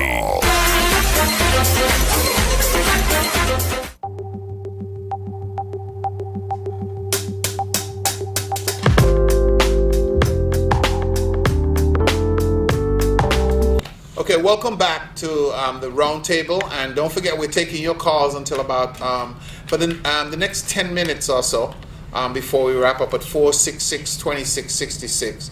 But we've heard some stuff from some of the callers. We're talking about role models, and one of our callers, of course, was sure to mention the fact that here we have someone who's blind who's about to be appointed United Nations ambassador for Antigua and Barbuda. And so one of the callers, I think it was the first caller, we're talking about transportation. Yes. And well, I just want to say, we have approached the SIDF to try to help us to acquire one of those buses that can transport wheelchairs and people with various disabilities. That is in the works. We're trying to raise all the money between SIDF and if we can get Petrocaribe on board. I think they have made a verbal commitment, so we might be able to get that bus sometime between both of them collaborating. We should be able to have that bus sometime next year, so that would make it easier for people with disabilities to go back and forth. Good. And I would encourage you to turn to the camera and ask the rest of the business community to join you in the next one. Because again, I mean, these have come up in the You're free to do that, sir. These considerations have come up in state discussions about the convention. But again, because transportation in St. Kitts is public, it was looked as unfair competition for the state to put buses on the road, because that was the first thing. I mean, every October is also celebrated as the month of older persons, and we get that every month. When is the state putting out the senior bus so they don't have to pay or pay a reduced rate? Because I was recently on a bus coming from K-On, and a senior citizen boarded at the gate of the primary school and jumped out at the bus stop at Maynard's Park, and she paid. And I was like, bus man, you pay for, but she'd already jumped out, and I said, before I caught myself, like I said, do your Christian thing and pay for the lady. But I didn't really think that should have been going that near. But again, as she said, she just can't able to come up the hill. And so, but it's a private venture, and it has opportunity for public sector investment. The state will be prepared to grant you the concessions to bring in those vehicles that are adapted for that. There's one taxi driver, I think, that already has the tour bus that is for persons with disabilities, for the wheelchair, etc. So there's some capitalization of that. But again, we implore the private sector to look to the association. Unfortunately, we don't have one single advocacy group for seniors, but there's a potential to invest in those areas so that, again, even without the convention or the policies, we know what the gaps are. And as public and private, we can make the interventions necessary. Okay. Yes, I agree. Give 1 second, Mr. Bowen. I'm going to let you jump in, but we have some callers. Let's see what the callers have to say. Good evening, caller. Welcome to the round table. Good evening. Yes. Good evening again to you, Mr. Galloway, and your esteemed panel. Good. I just want to weigh in on something very important here. Another thing I would like to draw to the panel discussion tonight, the panelists, I would say, is doctor's office in Bastia. Doctor's offices in Bastia. Very few of them are on the first floor. And those who are on the first floor don't have adequate entrance. And, you know, I personally think, this is my personal view, if you're going to, because most people who go to doctors, right now, I think I would put it at least 50 to 60% aged, people of age. And most time when you're old around these parts, you have some form of disability, like Mr. Mills rightfully said and Mr. Boyd. I've seen people don't use neither walker, nor cane, nor anything, but they have a disability in getting their feet up to a certain height. And that is something I think that even the doctors themselves, as medical practitioners, should always take in consideration. Because when you look at somebody has to go up stairs, a flight, a stairway to get to a doctor, holding on, some other places don't even have a rail, and you know, things like that. Another thing I like to say, you know, sometimes you're going to the supermarkets or even to the banks or even to pay bills at different offices. I personally don't go in a line. I'm not telling a lie. I go straight up and I wait for the next. The person after the teller, I go right in. And I've never meet any resistance. But another thing I would like to say, sometimes you find like bus you with a cane or my walker, they drive by and they have room in it. I mean, you know, sometimes I say, guys, I mean, you're never going to get where I am, you know. It doesn't seem like you're prepared for that, but, you know, you must show some sort of respect and admiration for people like us, who, you know, we're old and we have a disability and it didn't come by we choosing to have it. And, you know, we consider it, be patient and be nice. But the younger generation today, sometimes I ask myself, are we saying the right thing or are we, you know, I don't know, even your kids sometimes. And I come to that point, even your kids tend to ignore you. Don't pay the attention, no matter how much care and attention you give and support in bringing them up. They just downright neglect you. And like one of the ladies here, I think, Miss Azili, she put it frank. You know, I think that the government should make a policy, you know, and whatever they need to ratify the international norm, do what they have to do.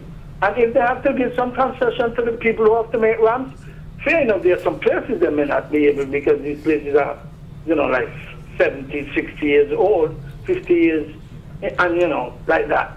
But where there can be, you know, encourage people to put ramps. It's important because, you know, like one of your panelists rightfully said that the disability population is growing. And the trend of these young people and shooting up one another, it's alarming rate. It's going to blow out of proportion, and I hope it don't. But I want to say a good night and a pleasant good night to you folks, and I'll continue. Pleasant program. I wish that we could have more of this. Thank you. Bye-bye. Thank you very much, caller. And I know the caller associated, you know, I guess disabilities with age. Yeah, that might be true. But one of the things that I realize is that people move in and out of disabilities throughout their lives. And so, you know, universal strategies that consider the needs of all employees help to ensure the widest pool of talent. What I understand by that is that, you know what, because people have, move in and out of disabilities, it doesn't necessarily mean that you have to, throw them in the background. What are you going to do when you're looking for employees who have the ability and the talent, but because they're blind or because they're in a wheelchair, or they walk with a cane, that prevents them from, being the forefront of your business? Shelly, I'm going to go to you because I think that this is very important. The legal ramifications of, before I do that, let me take this call. We're going to take a couple more calls, and then we're going to, try to get the time to wrap up. Good evening, caller. Welcome to the round table. Good evening, Mr. Agaro. Good evening. How are you doing, sir? I'm doing wonderful. What a timely program, man. Thank you. My concern is, like the lady was just talking about, transportation. I'm bound to a wheelchair, and I have in what we call a cataract. So I have to go to the hospital every 6 weeks to change it. But what I realized that sometimes that some of the buses, what I catch, they don't want to take me up to the hospital. So after a while, I have to pay a certain amount of money for someone to take me up to hospital, and which is very dear. And it's come to a point now that sometimes I have to have the cataract in me for almost 2 months, 3 months, because I'm not able to pay the cost for that. Wow. So the lady what the lady was talking, the transportation is very important. Mr. Mill, good night. You know who is speaking. Yeah, man. And I stay in tune to your program. It's a very timely program, and I wish you all the best. Okay. Thank you very much for your call, and of course the caller is now pointing out the financial aspect of being a disabled person.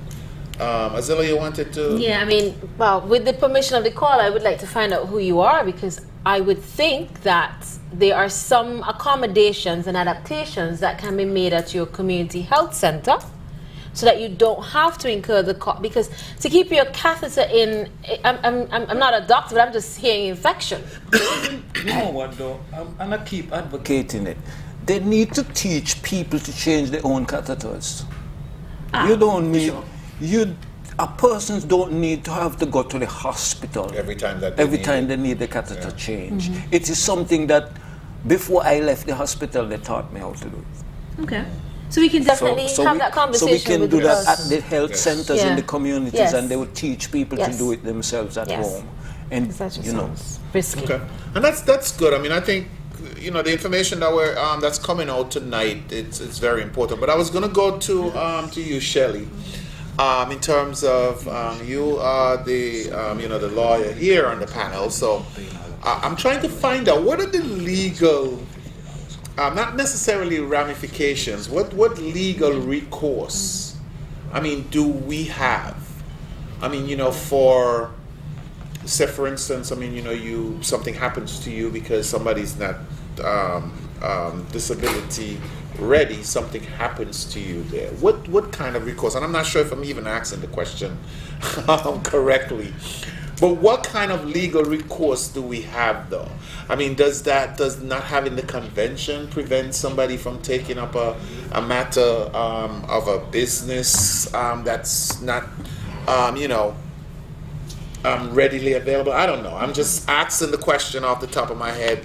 I know where I want to go. I don't know if I did it correctly. Okay. I think I hear what you're saying. I think you're asking if someone who has a disability and who experiences discrimination. Yes. Or a delay in service or inferior service. If they have any legal recourse against a business that doesn't want to serve them or doesn't want to adequately address their particular needs. Like I mentioned earlier, rights of persons with disabilities is really a part of the wider fundamental human rights. A person with a disability is a person first. And then... Correct. And I know we didn't get into that part tonight, but I'm sure we're going to do some more of this stuff. Go ahead. We're going to take this call after you're finished, though. We have 2 more calls. We'll make those the final calls. But go ahead, Shelley. I want you to develop that point. Sure. The fundamental rights and freedoms that are enshrined in our Constitution, which is our supreme law, it really guarantees certain rights and freedoms to each and every person. Primarily, our redress is to the High Court, that is really the guardian of our rights, but it is for against the state or public authorities. So unless the facts of your particular case, there's a particular blatant discrimination, your primary recourse is that the state, in its failure to provide certain accommodations, if you can prove them, the state in its failure to make certain provision, then, stemming from its duty to look out for me, then this happened to me, then you may have some recourse. But then in the absence of the convention, why it's significant is because the convention being ratified in our law, then we would expect that our national policy or interpretation of laws and policies would then be interpreted in light of this convention. Correct. So then even, a judge or a lawyer or decision maker would say, well, we have signed on to this particular convention and therefore this has to be interpreted in this particular light. The argument, though, could be made that having signed on to conventions in terms of recognizing rights of women and children and universal human rights, and in terms of what we have in our fundamental rights and freedoms, there may be an argument that, yes, people may have some recourse in terms of, All right. Well, and callers, I do apologize for having you wait, but I wanted to develop that point because, as you can tell, this is such a complex matter. We're just kind of touching the surface or scraping the surface. Do we have those callers online still? Yeah. If we do, caller, sorry about that. Go ahead. We're hearing you loud and clear. Go ahead, caller. Yes, pleasant. Good evening. Good evening. Yes, I'm calling from Nevis. Thank you for calling in. Yeah. First of all, let me tell you, very, very good, interesting, intelligent program. And I listen. Most of what the callers them speak about as they go out, especially the gentleman who said that he has this amputated leg and this lady and everything. My grandfather was blind as well, and then daddy came back and he was blind. And let me tell you something good. As far as I could remember, my grandmother, that she was blind, she used to comb my hair. People thought it was somebody that could see. She used to cook and wash and do everything. But one thing, we don't have to lead her sometime along the way in difficult paths.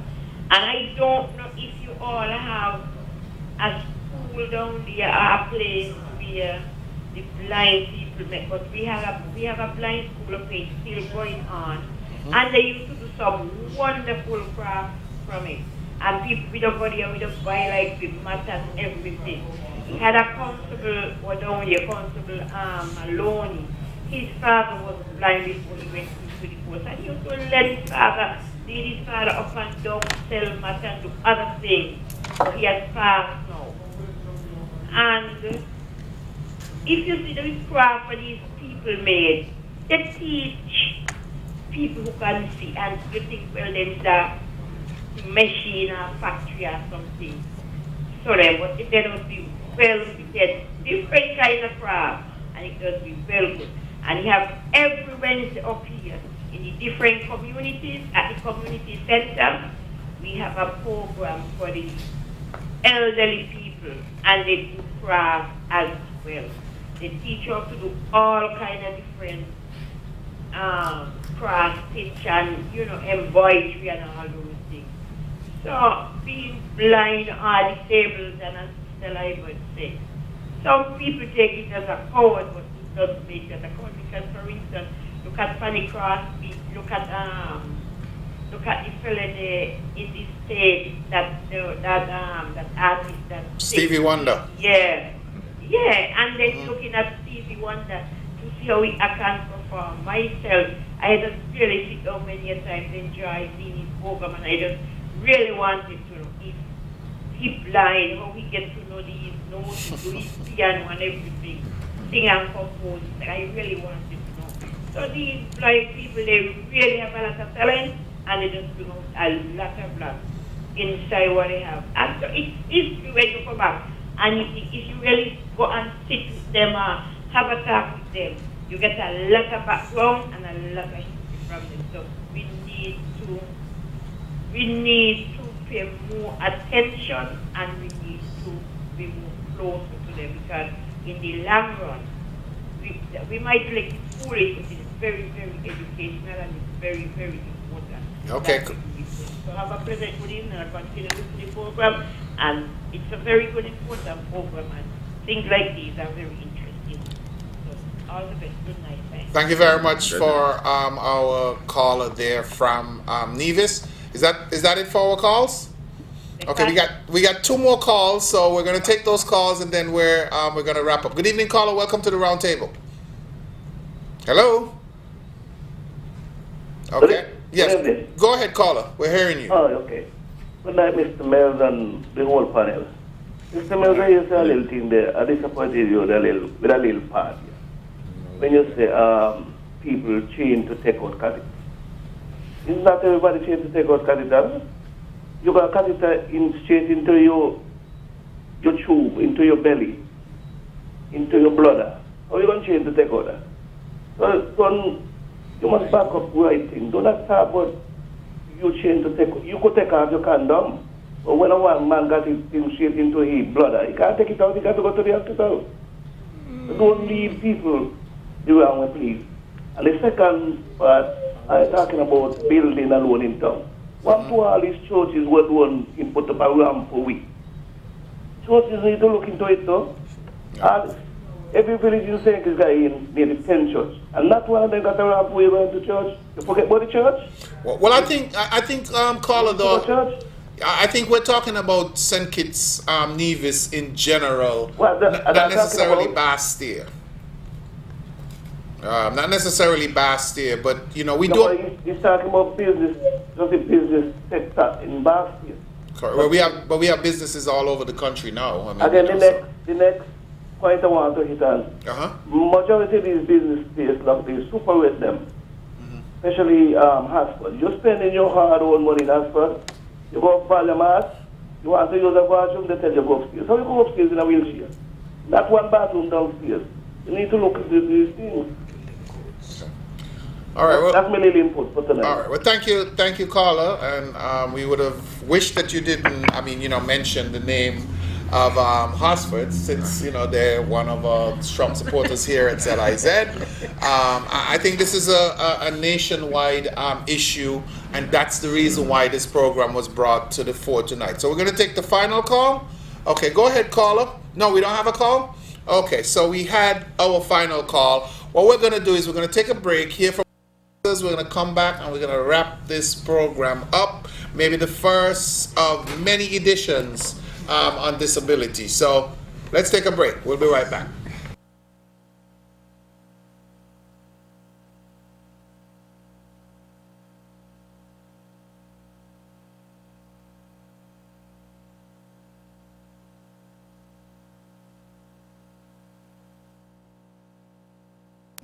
Digital Security Services is the leading commercial and home security company in the Federation.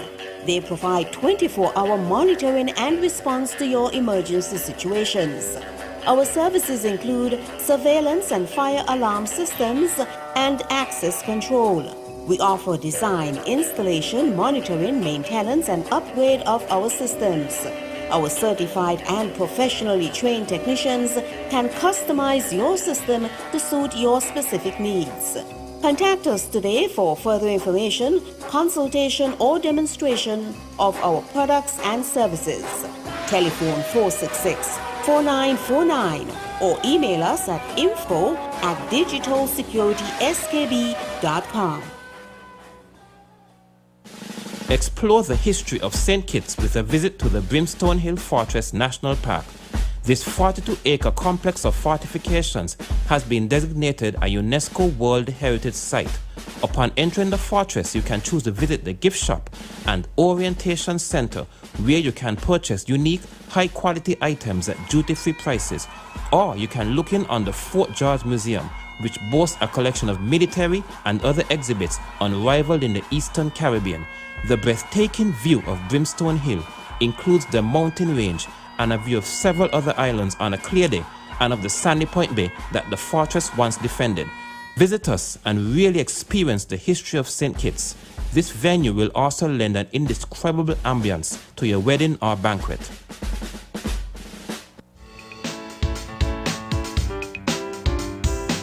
The knowledgeable, professional, and friendly staff of NCI helped me find the solutions to secure my fleet of vehicles and, most importantly, my family. Let National make you and your family safe and secure. What I really liked were the options that I was given and the knowledge behind the choices, and knowing that I still have the ability to choose and make my own choice and not feel pressured into selecting a different plan. National Caribbean Insurance is fully committed to providing excellent customer service and a diverse range of insurance products and services. Come and experience insurance the NCI way. We serve, we protect, we satisfy. That's NCI. National Bank presents its Christmas loan offer. Borrow up to $15,000 for all your shopping needs this Christmas. This offer is valid from November 1st to December 24, 2014. Call us today to make an appointment. National Bank, endless possibilities.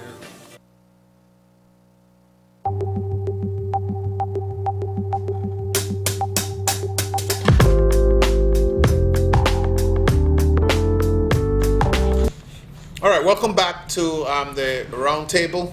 We're at the 10 o'clock hour, and that means that we're gonna kind of wrap this thing up. I mean, I know that we've discussed a lot of topics tonight, but for some reason, even though we've been here for just under 2 hours, it feels as if that we haven't really done or said as much as is needed to say on a topic like this. I think some of the things that have come out tonight, it's some of the stuff that we know already. I mean, our entire country is not ready or prepared, and so we need to start. We need to start there. I mean, people mention churches, businesses, hospitals, transportation, all sorts of different issues that we have to deal with, and it's important because I think that we need to bring all of our people together. We can't isolate certain parts of society and expect people to still consider us to be a progressive nation. So I'm gonna get off my soapbox. I'm gonna let each of my guests, kind of give a little summation, wrap, whatever you have to contribute at the end of such a stirring debate tonight.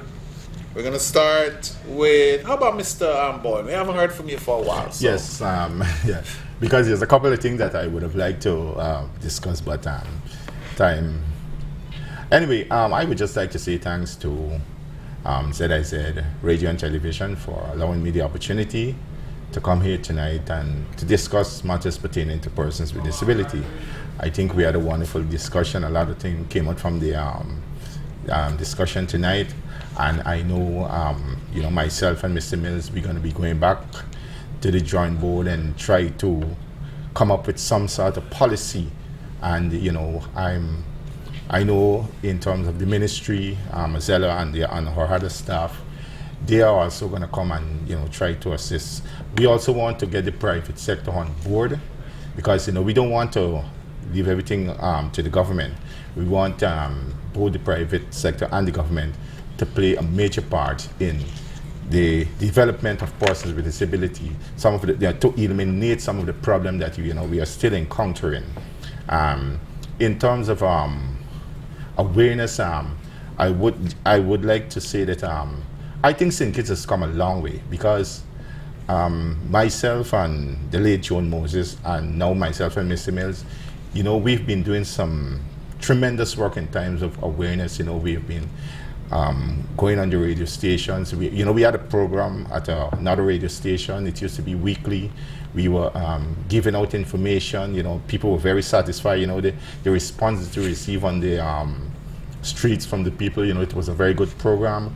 Since 1993, the Society for the Blind, and later on, we have partnered with the Association for Persons with Disabilities. We've been going into the schools, both the primary and secondary schools, and we've been talking to the students, talking to the teachers, and I think as a result of that, St. Kitts has come a long way. And I think, we need to continue this fight.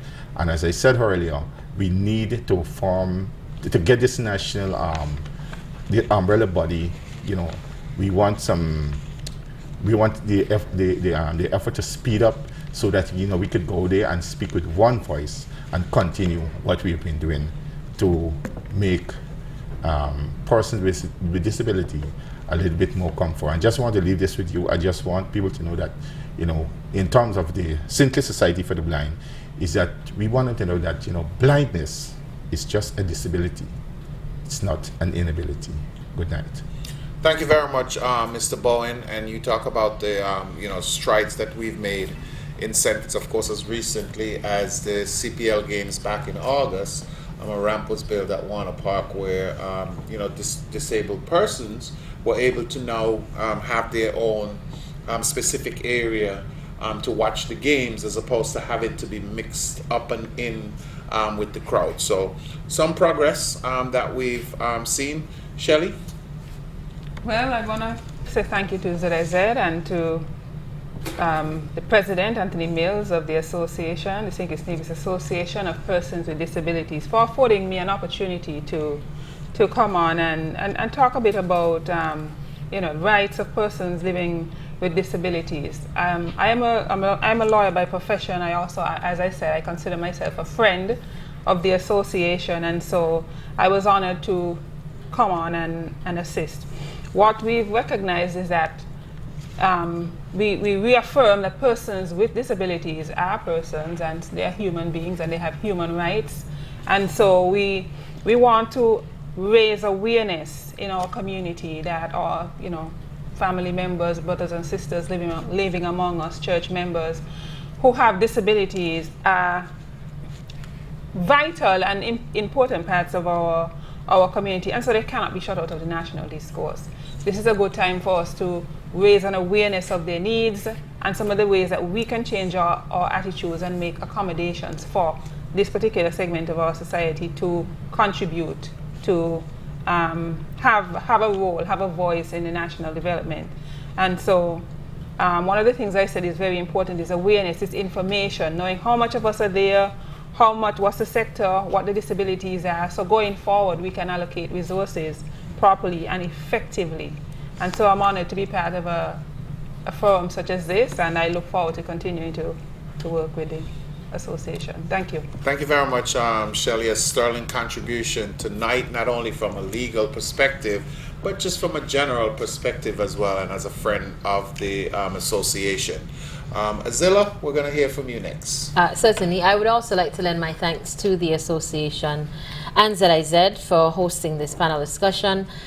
What we can say from the ministry point of view is that policy is now the thrust. Everything has to be driven by what is written, and we encourage the association and its partners to begin to draft yours. So don't always wait for the state, because we have some issues there too. Some practical steps to give to the public would be register. If you are a person with disability in St. Kitts and Nevis, there is an association who can speak on your behalf and speak loudly, but they need to know who you are, what your issues are, so they can come to the table to do so. So I encourage you to register with the association. They do have a website, and I will leave all that information for Anthony to give. As it relates to awareness raising, December 3rd is internationally recognized as the International Day of Persons with Disabilities. And I encourage all within the sound of my voice to mark that date, and let us as public and private sector and civil society really show that we mean to incorporate persons with disabilities, for just like our seniors, they are a great asset to our nation.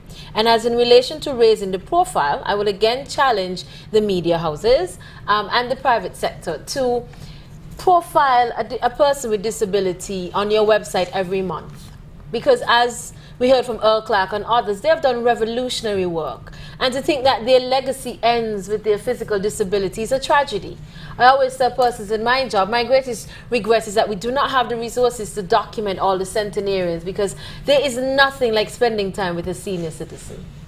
And that we're not able to tell that story and document it so that generations later can understand what it meant to live to 113, like our dear friend in Keon, and we just lost Miss Henrietta Watson, originally of Olo, that was residing in Sandy Point. I mean, there's nothing like losing those treasures. So let us not let the legacy of our persons with disabilities end with their physical disabilities. Commendations to the groundbreakers in this fight, Mr. Bowen, his predecessors, Mr. Mills, and those to come. It's a heavy road. It's a thankless road. But do know that you do have stakeholders. You just have to learn the context in which you live in.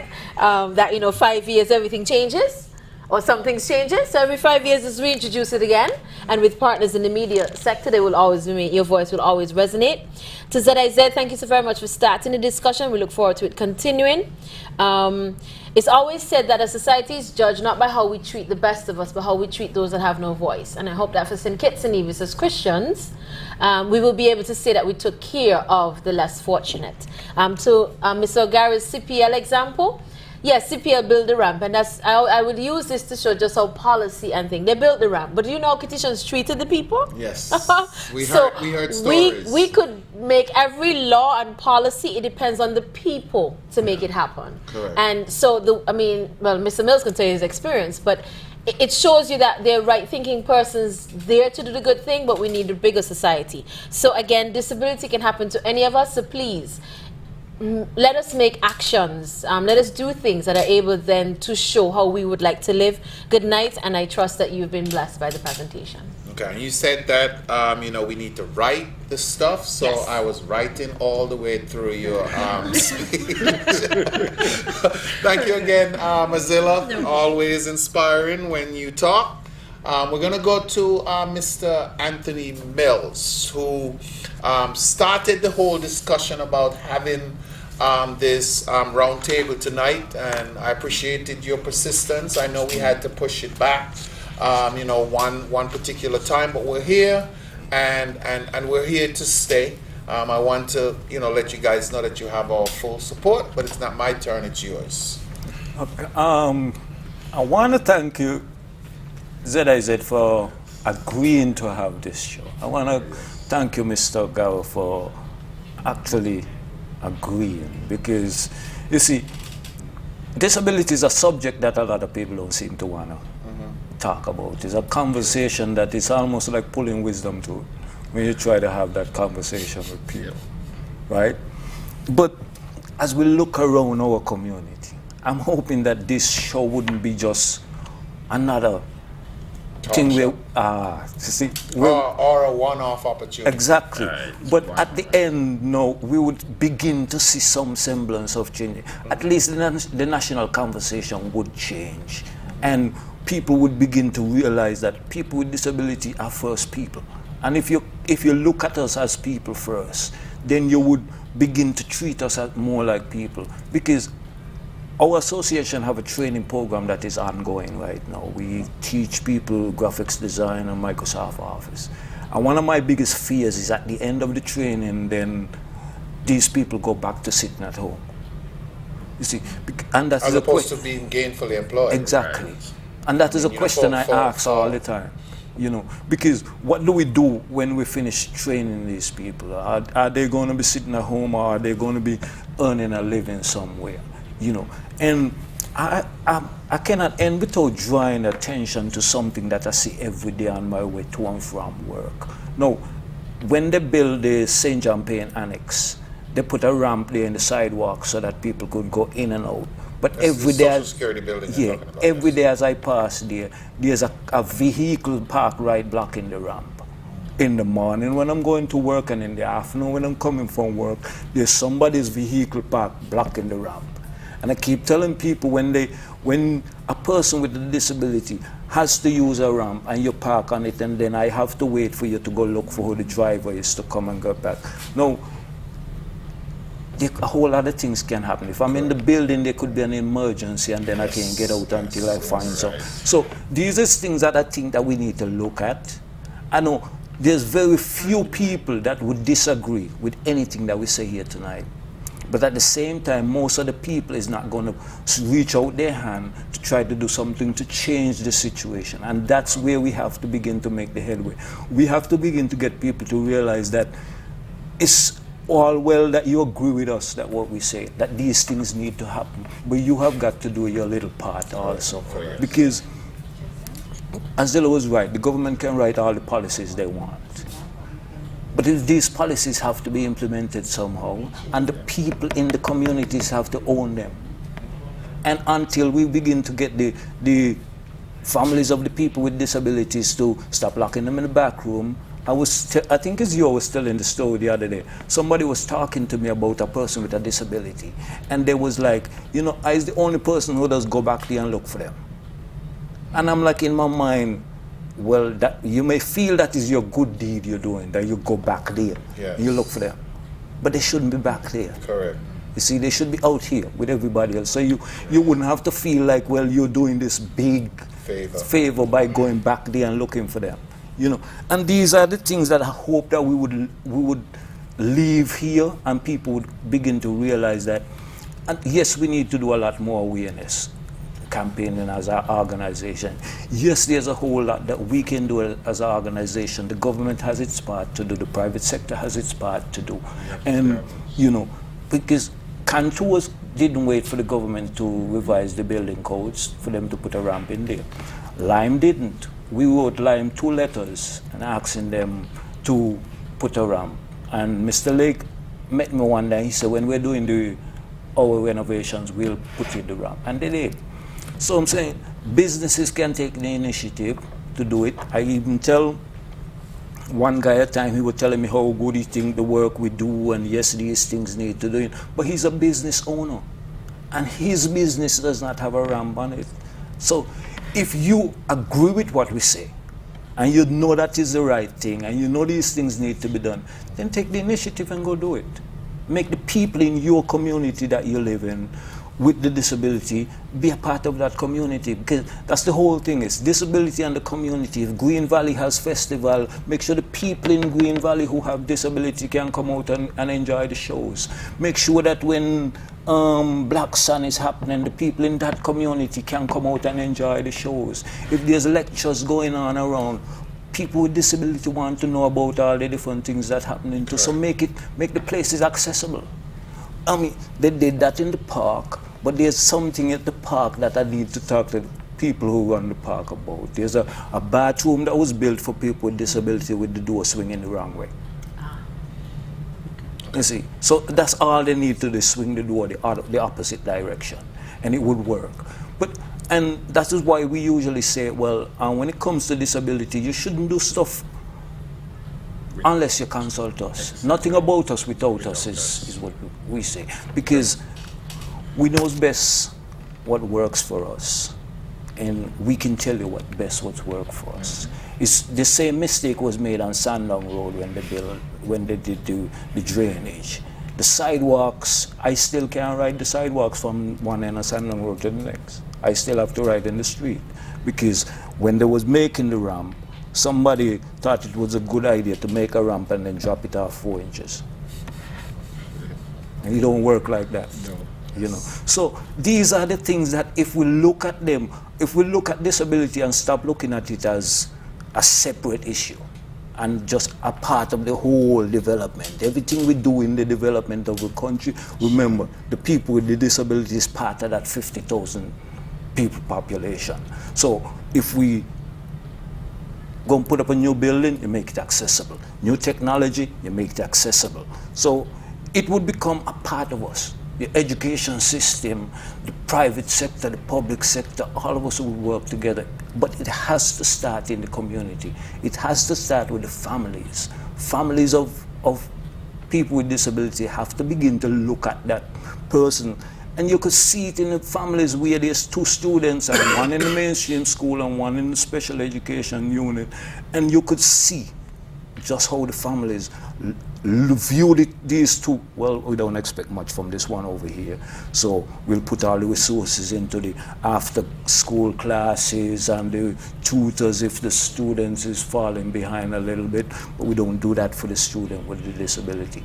So when we could sit here and we could talk about, oh, this person out there in the world is such a person with disability, and this person out there in the world has achieved this with a disability, but we can't see it here because we're not putting the structures in place, and we're not taking the time to ensure that our young people with disabilities can have access to the same opportunities. And those are the things that I would like for people to realize, and that is what I would like to leave with the public as we go. Because again, like I said, nobody is disagreeing that these things need to be done. So what I think that we all need to do is get down off our horses and join the fight, because it's no use you're telling me that you agree with me and you're not helping me to change the situation. Thank you.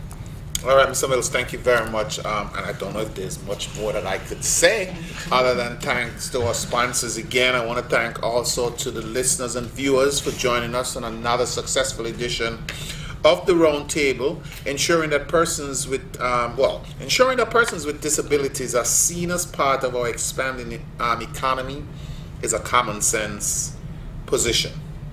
The United Nations make that lucidly clear when it states that a change of perception is essential to improve the situation of persons with disabilities. This is not the time for stereotypes or prejudices.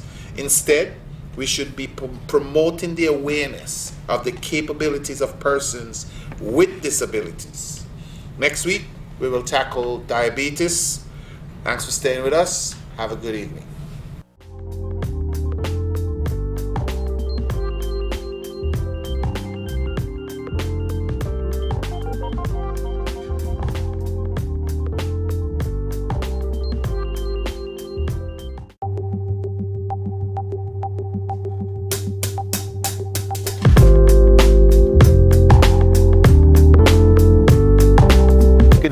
St. Kitts. Good evening, Nevis. It is a historic moment for St. Kitts and Nevis. Special good night to those radio listeners, those viewing on television, and those following us via the internet. And one of the things that I would like to see established in the CPL here in St. Kitts, as we can recall, the many entertainers, Gravy from Antigua, you had King Dial from Barbados, and a few others further afield. Cricket World Cup 2007 proved that we are ready for the big league.